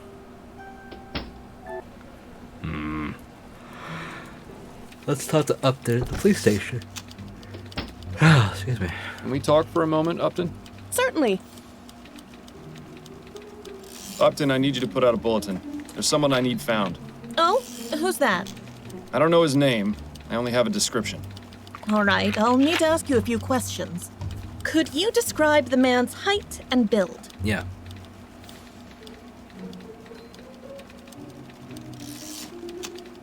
He's tall, with a large build.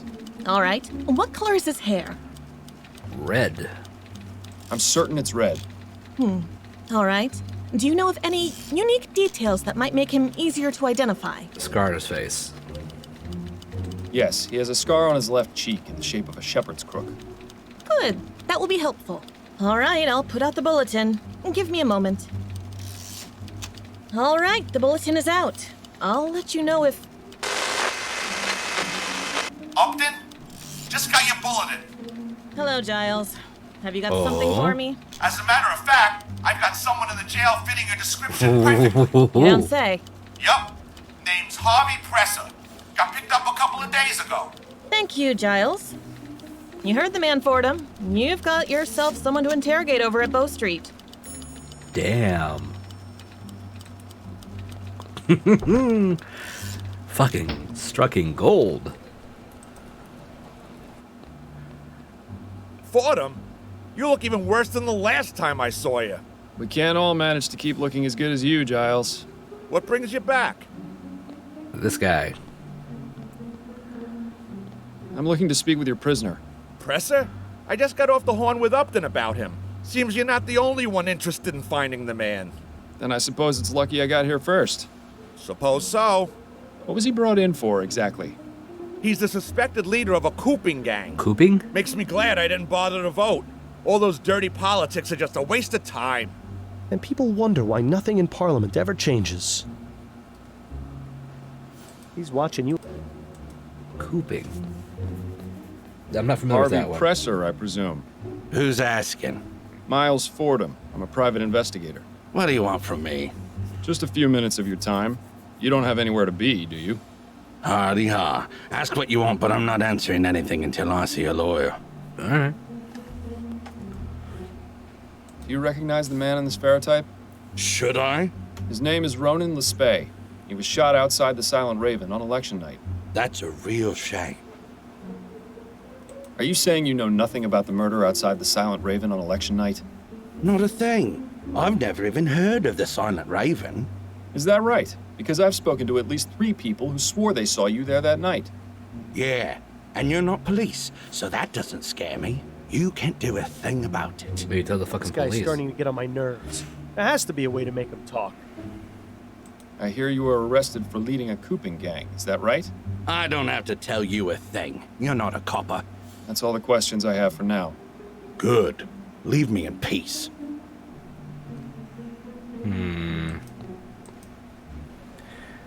Let's check out the church again. You won't be much more. Okay, never mind. Let's not check the church out. Taxidermy shop? I don't think. Fuck.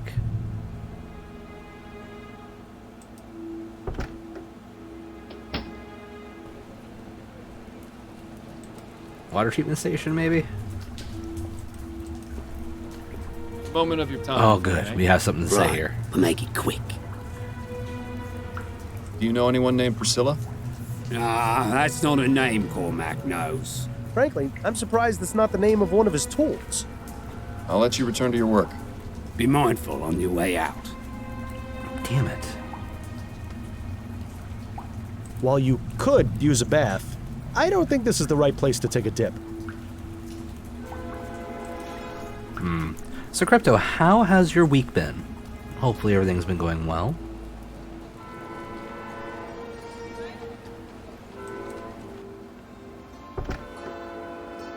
Leave him be. She's not. Been pretty calm? Good, I'm glad to hear it.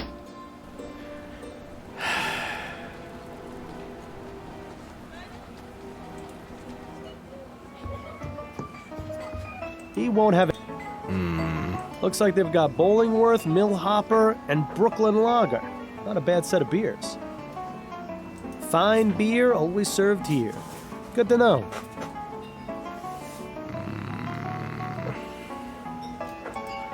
I'm in the Soul Matrix fighting the Xenon rematch where you can only use Ringo and Saizo. Those were certainly words I kind of understood. They just don't click with anything. Maybe there has to be something I'm missing. Ronan wasn't. A model. That's him. Oh. Ronan, with regard to your request for an extension to pay this month's rent, I'll gladly give you until next month. You've always been a reliable tenant who has paid on time, so don't be concerned. Hope you resolve your issues. Danforth. Ronan, I understand we all go through financial difficulties, but I'm afraid I can't extend my generosity beyond the end of 2 months. Please have the rent ready by then, or I'll have no choice but to seek legal action against you. A model of the S. There's something that was supposed to be here. Something I'm missing.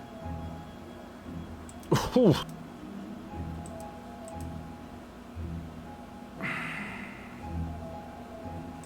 Alright, let's go talk about the landlord. Nothing new to.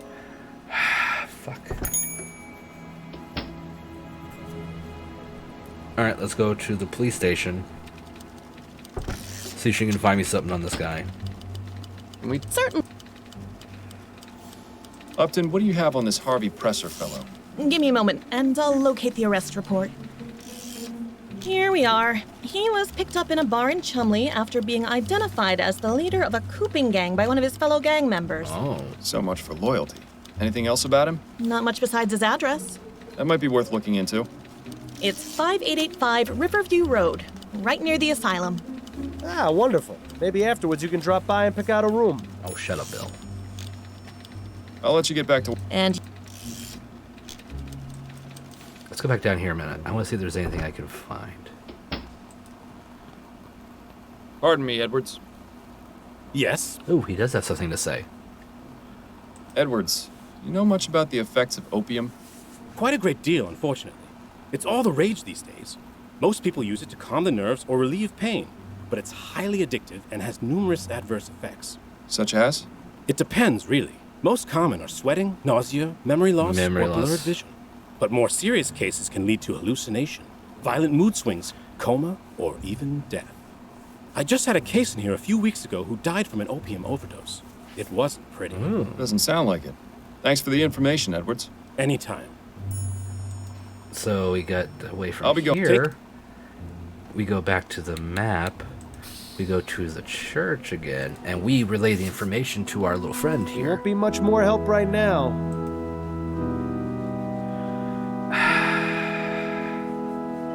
Now this is one intriguing check. Damn it.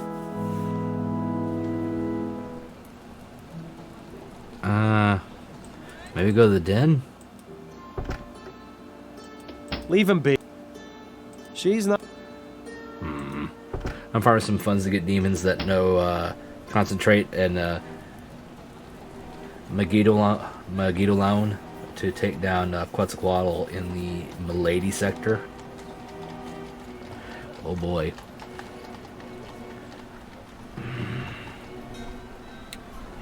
Alright, let's see here.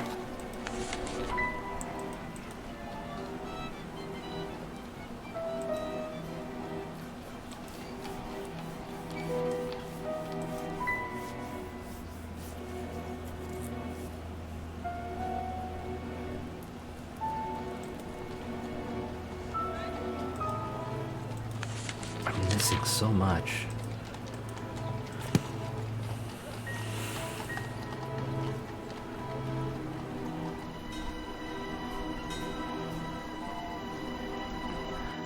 I don't get why I can't do This anything. looks like this ain't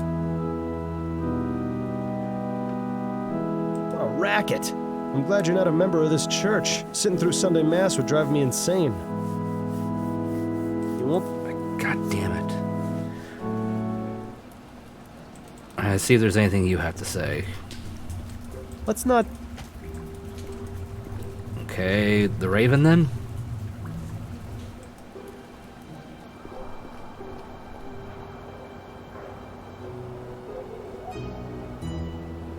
Your mascot seems to be a raven with a glowing red eye.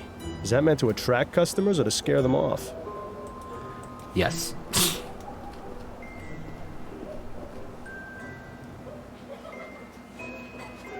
Looks like that's where they keep the good stuff. Of course, around here, good is an extremely relative term. She... To think in an instant. Now's not the time to get poetic. So there's nothing else around here. I have no idea how to get down to this thing. I haven't picked up any items.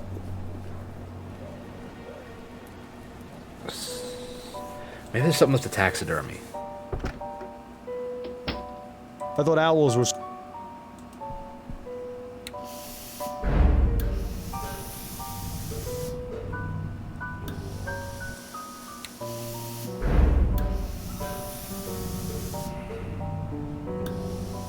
I don't think he'll be... Damn it.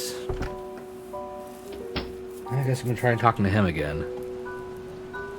Actually. He won't have... No.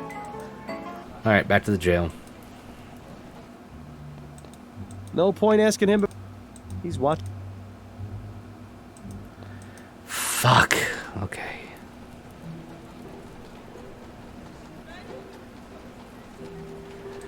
Okay, going to the residence. Hi.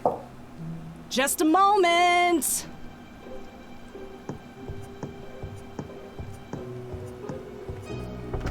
Yeah? What do you want? Ooh, she doesn't look like the type to take any guff. Better watch yourself, Miles.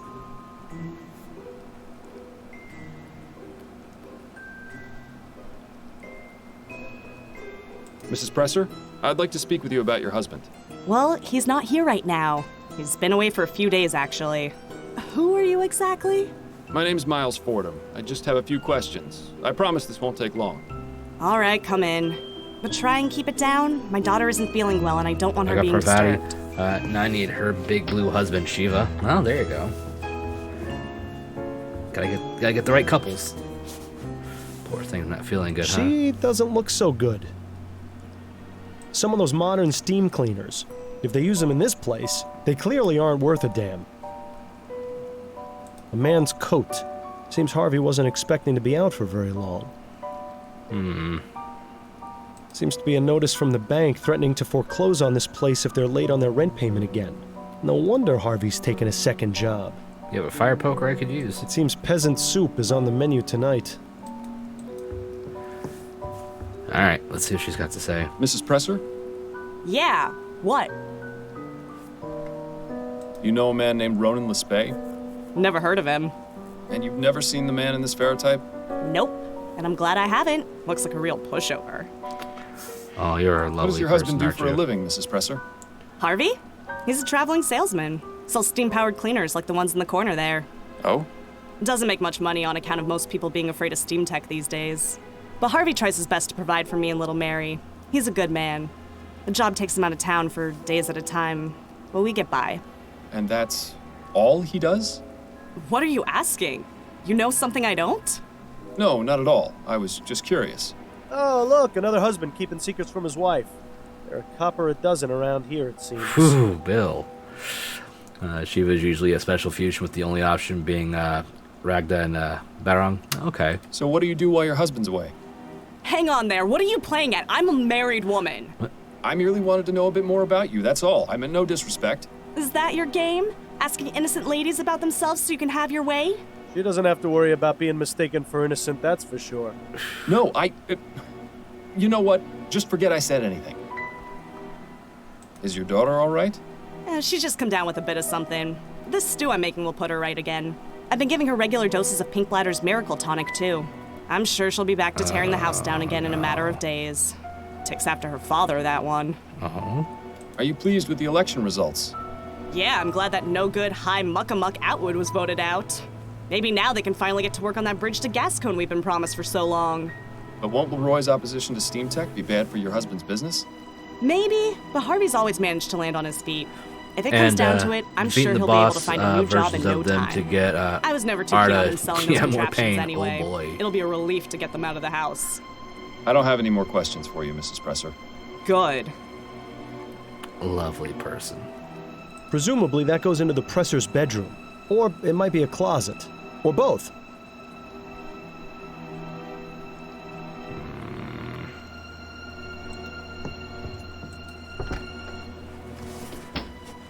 Actually, wait.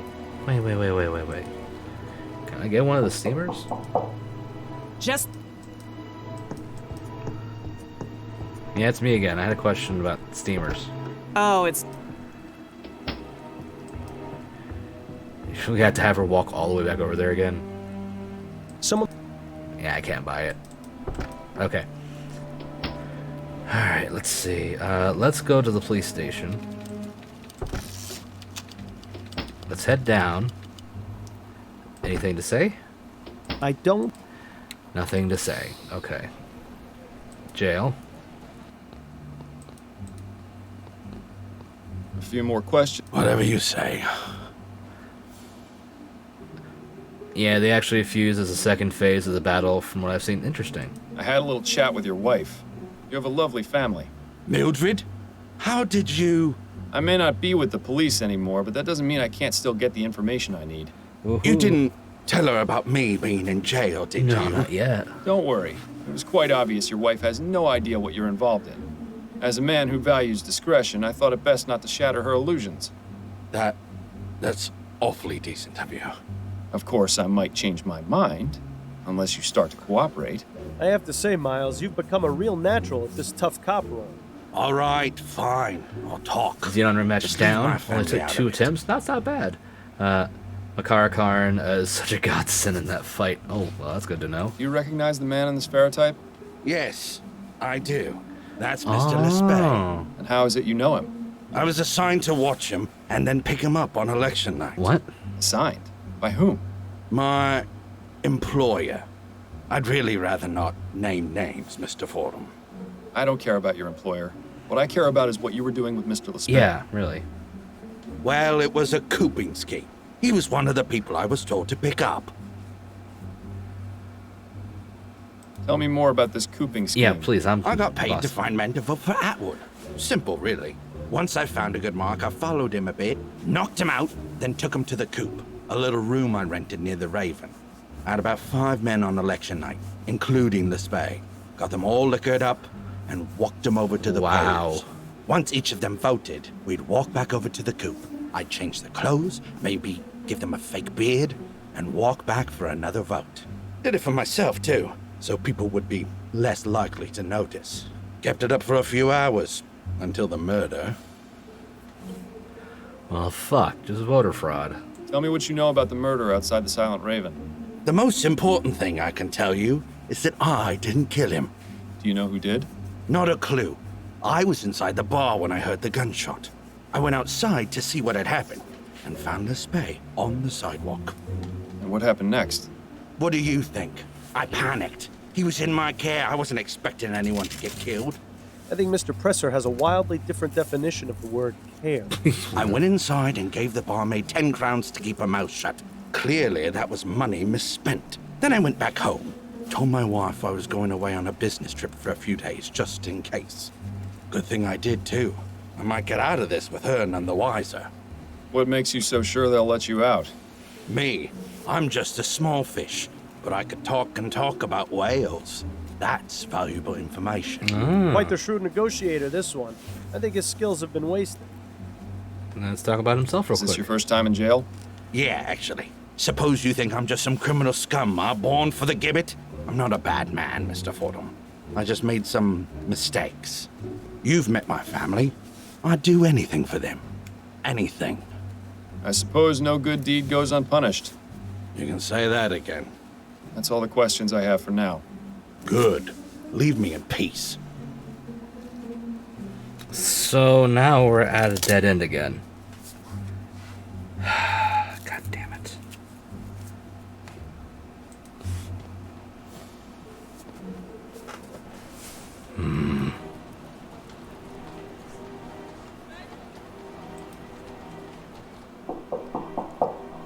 Just a moment!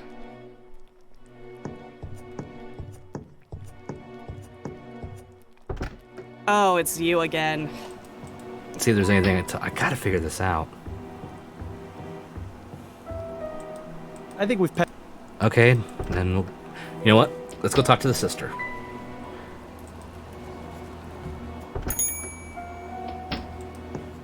Nothing new to ask her about. There is!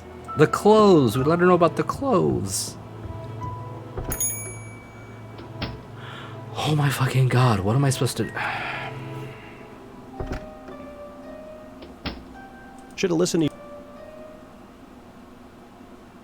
you. Looks... A lady's silhouette. Pretty sure it just means the artist wasn't talented enough to draw her for real. Mostly cookbooks. Mostly cook...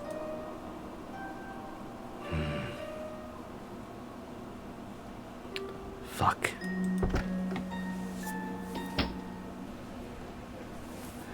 Give me a quick second, I will be right back.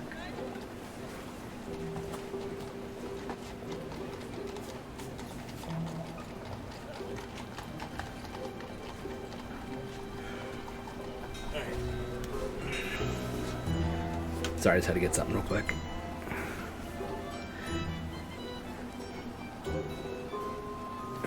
Is there anything I can think about? You won't be...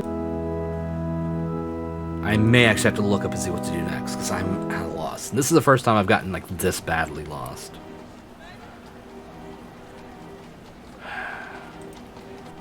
See if she's got anything to say. Keep up. Okay, let's go talk to him. Anything? The kid's sick? I don't...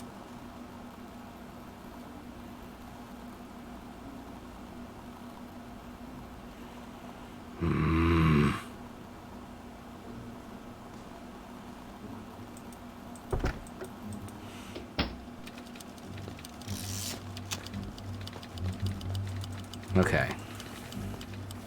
Let's think about this.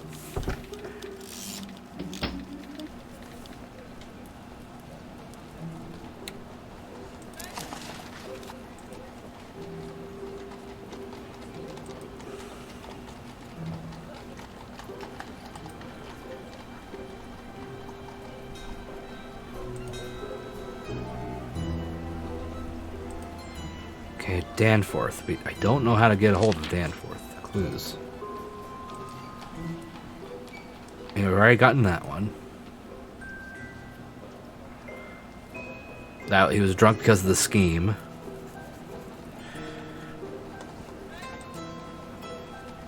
I had a beard, mutton chops. Okay, we got that.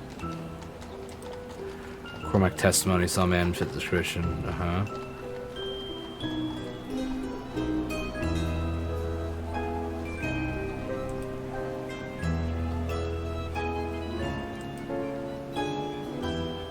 Most common effect of opium. It's hilarious how the game treats the reveal that Xenon is Zoma and has a quest to figure out that what Zoma are, and I led the first soul hackers, so I was just like, Zoma are artificial demons created by Victor in 97 using technology he stole from the Russian demon biologist Dr. Thrill. Well, there you go. So we got the landlord letters and that and that. Clues.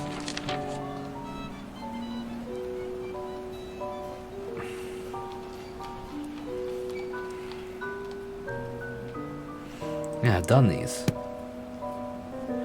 What else is there to do? He won't have. The only thing I can think of is to do something with that fucking drain.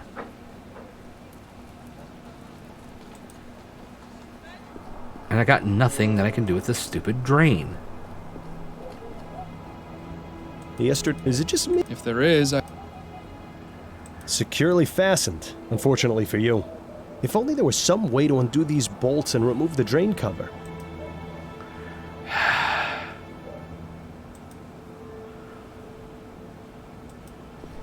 There's no screwdriver around.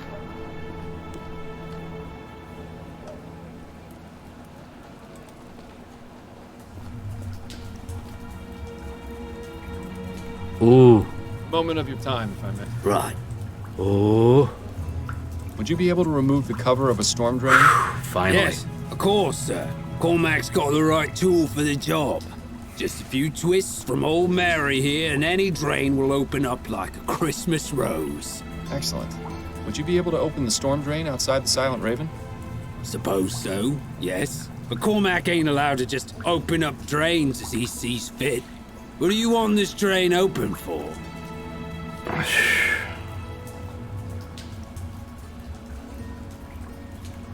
I believe there's a vital piece of evidence at the bottom of the drain.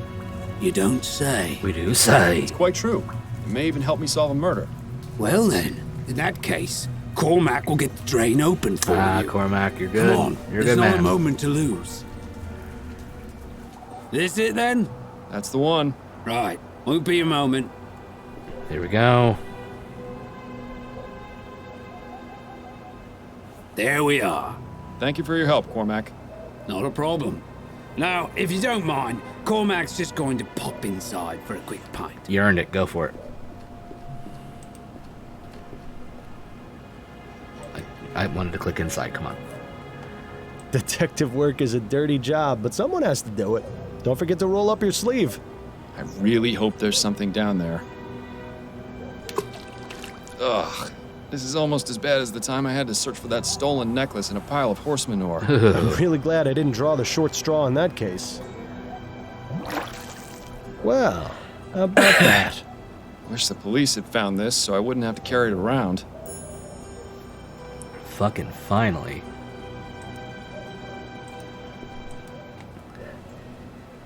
To the police station.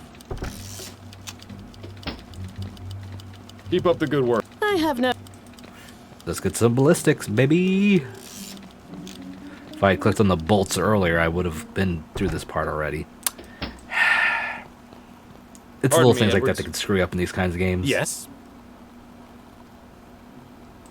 I found this pistol at the scene of the Lespay crime. Did you take a look and see if it was used to murder him? It's all slimy. Where was it? Sitting at the bottom of a storm drain. Oh. I suppose that's not as exciting as finding it inside someone's intestines. Why would somebody Did I ever swallow a tell you gun? about that post-mortem, by the way? No, I certainly don't want to hear about it now. How long will it take you to analyze that pistol? I should have something conclusive within the hour, if you don't mind waiting. No, it'll give me some time to gather my thoughts. Oh, good. Right I've back in. concluded my analysis, and this gun was definitely used to shoot Mr. Lespay. The bullet I removed from his body is a perfect match. Thank you, Edwards. That is extremely helpful. There's one more thing. I cleaned off some of the mud Oh, and found the no. initials JB etched into the handle. Interesting. My expertise with guns is purely forensic, so I can't determine if this is the gun's maker or the initials of its owner. That's going to have to be your job. Thank you, Edwards. Help is always appreciated. Damn it. I'll be going now, Edwards. Take care, Fordham. Alright, I'm gonna save real quick. Miles, have you ever noticed that this Jimbo fellow fits the description of the man loitering outside the taxidermy shop? The barmaid told us she saw someone matching that description at the Raven on election night. Not only that, Priscilla just so happens to be the name of the ship Jimbo works on. And the pistol used to murder Ronan has the initials JB etched on it. It could be a coincidence, but I think it's quite reasonable to consider him as a suspect. Yeah. Crime of passion. Alright, quick save. Let's go do this unpleasantness.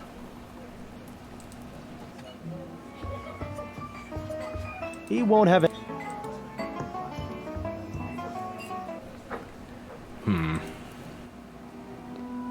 He won't be.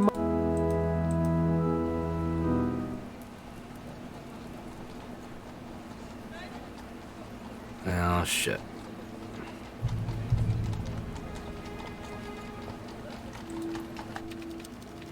Did I talk to her? Keep up the... Nope. Alright, well, let's hope this doesn't get really bad.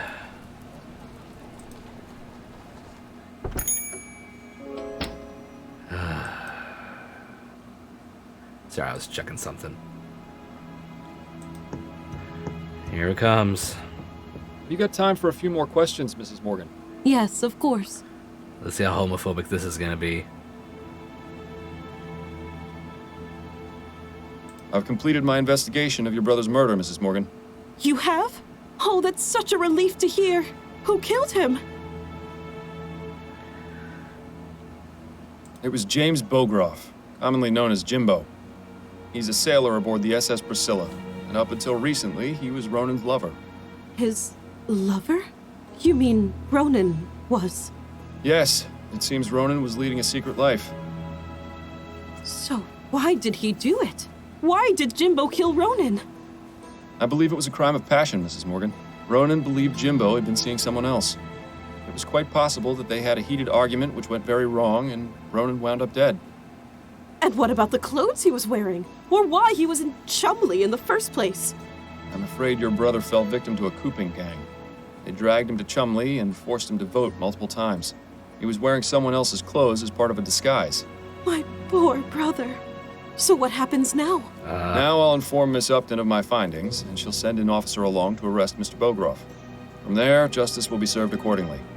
I see. I hope this is Thank correct. you for your help, Still, Mr. Fordham. It's the only thing we've got to go on. Begging your pardon, folks, but I'm looking for a James Bogroff, also known as Jimbo. That's me, officer. Mr. Bogroff, I'm placing you under arrest for the murder of Ronan Lespay. What? But I didn't... I suggest you remain silent until we get to the station for your questioning. Now come along, we haven't got all day. You know, Miles, you've been coming in here a lot lately, but you've never looked quite this glum. What's going on? I've bungled things pretty badly at home. Been staying with a friend the past couple of weeks. I see. What happened? I haven't been honest with my wife. Coming here and drowning my sorrows hasn't really helped, oddly enough. And yet, it's all I can do to keep from going crazy. You know, Miles, I've seen and heard a lot of things over the years. Some of the stories would turn your hair white. But through it all, I've come to learn one thing. It's usually not too late to make things better, but only if you let yourself try. Thank you for the advice, Dr. Patrick. Thrill, the Atlas version All of I Dr. can do is give it, Entertainment. Miles. Not Whether familiar. you choose to take it or not is entirely up to you. Now, would you like another gin? No, thank you. This time I really do need to be on my way. I should go and see how my wife is doing. I see. Well, have a good night, Miles. This is and good luck we to you. need to make up with Adelaide. Who in the ether?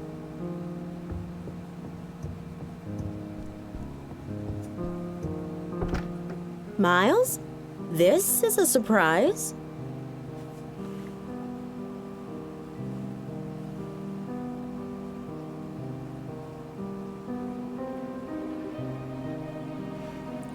Like Wonder Entertainment, he creates custom-made demons like the Frost 5. I just don't know what Wonder Entertainment is. Addie, it's so good to see you. I've been such an idiot lately. Well, I'm glad you can admit to it. Would you like to come in? Very much.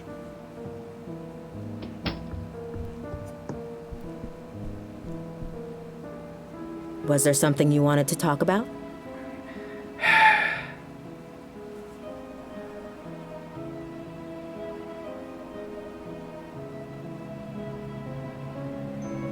Let's just be honest. I've given it a lot of thought, and I think it's time I finally told you the truth.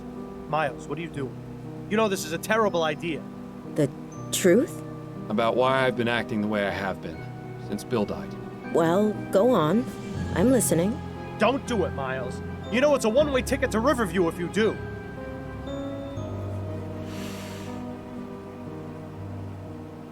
I've been hearing Bill's voice ever since he died.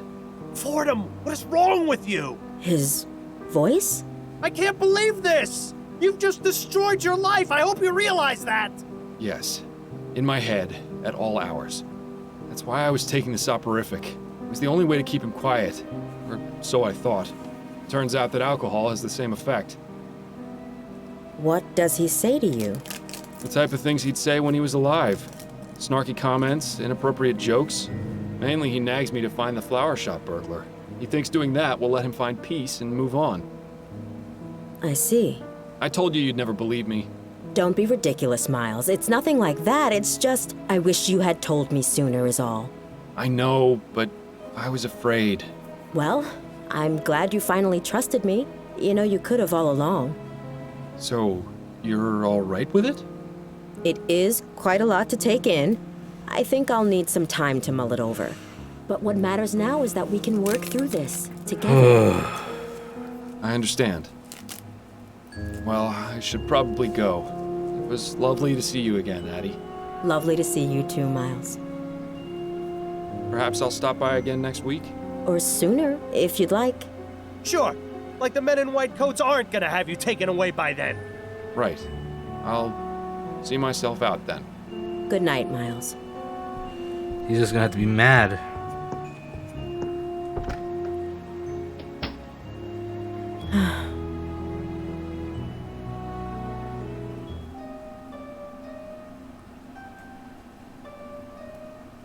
What entertainment is an SCP? That's why I wouldn't know what character was. The talent of creating anomalous products like the dragon Fordham, snails. wake up. Okay. He just leapt over the side. I don't... Oh, Upton. What's going on? Goodness, Fordham. You look terrible. Is everything all right? Just had some trouble sleeping. More than usual. Well, I hope you've rested enough, because I've got something very important to show you. Oh? Oh, wonderful. If we're sharing information now, are you gonna tell Upton about me as well? Let's see what this is real quick. What is it?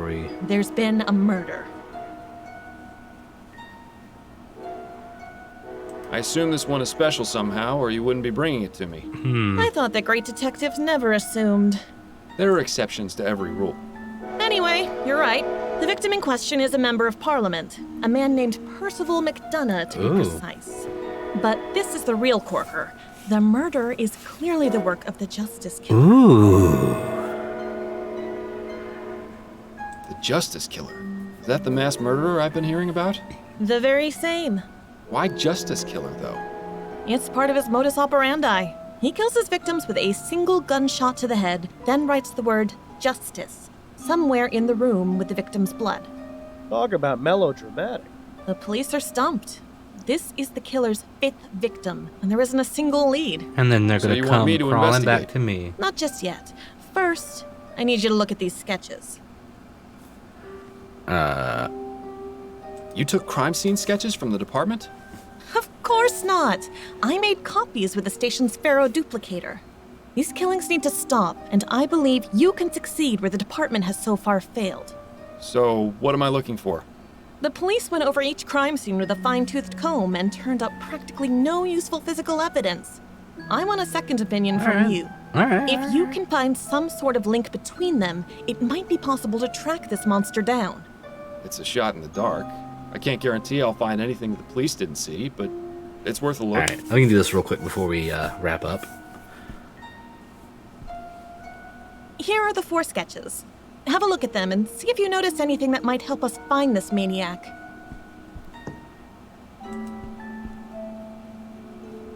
What's the point? It's not like you're actually going to be able to investigate this case.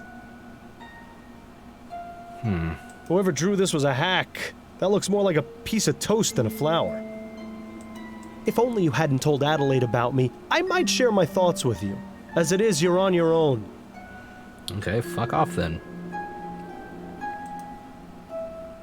I'm sure this is terribly relevant, but I've got nothing to say about it. The same flower again. Oh, were you hoping for some witty insight? Shame, because you're not getting any. I don't feel like looking at dead bodies right now. Is there something more exciting we could be doing?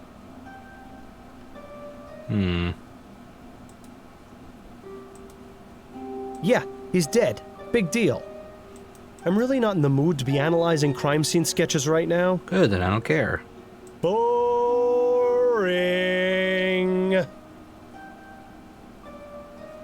It's not flowers at every one of them. Wait, what's that? I see an important clue. Nah, just kidding. Maybe you should write crazy over your bed. Boring, just like everything else in this sketch. Interesting. Oh, what? You actually found something without my help? I'm shocked. Yeah, the flowers. Upton? What is it, Fordham? About those crime scene sketches. Yes? How in the ether were you able to get these sketches out from the department? Yeah, seriously. I told you, they're just duplicates. Snelling installed one of those fancy new Pharaoh duplicators a few months ago. They let you copy any document.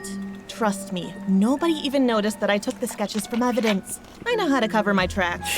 Certainly hope so. I think I found a connection. I knew you would. What is it? There's a single flower at each crime scene. They look deliberately placed. There is? Let me have a look. You're right. 1 lily at each scene. The lily. Wait, what did you say? These flowers. They're lilies. Easter lilies, I think. I don't believe it. Upton, this is incredible. This is the lead I've been searching for. What? You mean for another case? The flower shop burglar. He was stealing Easter lilies. And I distinctly remember him saying something about his desire to uphold justice. At the time, I thought it was just the rambling of a lunatic, but now it seems so obvious. So the flower shop burglar is the justice killer? It seems too much of a coincidence otherwise. Well, then that's wonderful. You can kill 2 birds with 1 stone. Excellent work, Fordham. I knew you could do it. Holy shit. What exactly are the details regarding this justice killer? The killings began a few months ago, and so far he's claimed 5 victims. The department wanted to keep this information out of the public eye to prevent a panic, but word has gotten out. On the bright side, it makes your involvement in the case much less suspicious. What can you tell me about the previous Yeah, let's hear the victims? previous victims real quick. 4 men from Chumley: Hannibal Kirkland, Reggie Willingham, Ennis Bowditch, and Burley Cause. No known connection between any of them aside from the borough they lived in. I have copies of the police reports from each of the crime scenes. Go ahead and take them. Thank you, Upton. We'll be going through those next time as well. I just want to get through these. What are the details regarding Latest the things killer's real latest quick. victim? As I mentioned, the victim is Percival McDonough, a member of Parliament. He was found this morning by his secretary in his office. I expect the official investigation is still underway. So the killer managed to get into the Houses of Parliament. No easy feat. You can say that again. It's the killer's first high-profile victim. It means he's getting bolder. That's true. I suppose I'll have to drop by and see for myself. Everything all right with you? Oh, I'm getting by. I expect things go back to normal once this killer is caught. I haven't worn out my welcome here yet, have I? No, you're still tolerable. But when was the last time you washed your hair? You're starting to sound like Adelaide. I should get back to it. Not a bad idea. Right. I think I have enough information to get started. I think I'll begin with... Odd. I wasn't expecting company. Chief Snelling? Uh-oh. Upton, we need to talk. Fordham, I should have guessed I'd find you here.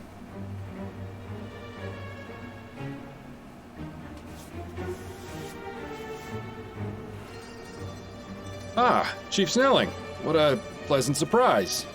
I'm equally pleased to see you, Fordham. Although, having you here does save me a bit of trouble.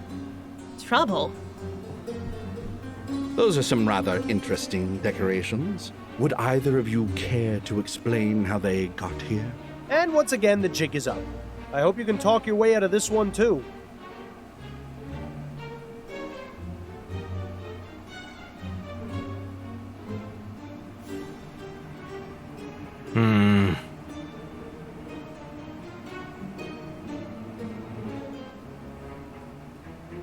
I brought them here, after I made duplicates and took them from the police department. Nice try, Fordham, but I know for a fact that isn't true. The Ferroduplicator makes a report of every employee who uses it, as well as what was copied. A rather useful feature for instances such as these. Wouldn't you agree? These gadgets are going to be the undoing of us all. In any case, I did some digging and discovered some intriguing information. Upton, why have you been passing on classified police information to Mr. Fordham? Because he's the best detective you ever had on the force, and you know it. Is that right? Personally, I don't consider getting your partner killed the mark of a great detective. But what's done is done. Constance Upton, your employment with the New Britannia Police Department is hereby terminated. But I should add that it's only because of your 25 years of dedicated service that I'm not pressing charges against you. But as for you, Fordham, I have enough evidence to place you under arrest for obstruction of justice and interfering with police investigations. Do you have anything to say in your defense before I take you in for questioning? Yes, as a matter of fact, I do. I know who the Justice Killer is. Fordham, if this is your idea of a diversion... It's true. I found a link in the sketches of the crime scenes. All right, let's hear it then. What do you think you found? I'll tell you if you promise to let me take the case. Out of the question, Fordham. This is a police matter. And the police haven't made progress in months. Fordham figured it out in a matter of minutes. Yeah. Admit it, Snelling. Fordham is your best shot at finding the killer. Are you gonna let your personal differences put the people of this city in danger? Of course he is. He's a cop. Fine. I'll let you continue to operate as an assistant in this case, if you have actually found something of value. Now, what is this link? He leaves a single Easter lily at each crime scene. The same type of flowers the burglar and the chum was stealing. I see. A tenuous link, but plausible. I'll give you until tomorrow afternoon. If you haven't come up with anything, I'm throwing you in jail. Sounds fair to me. And don't get any clever ideas about leaving town, either. Come now, would I do something like that? Fordham, it seems there's no telling what you might do. I'm probably a fool for not clapping you in irons I'm surprised right he here isn't, now. to be honest. When you have something to report, come find me in my office. Don't make me regret this.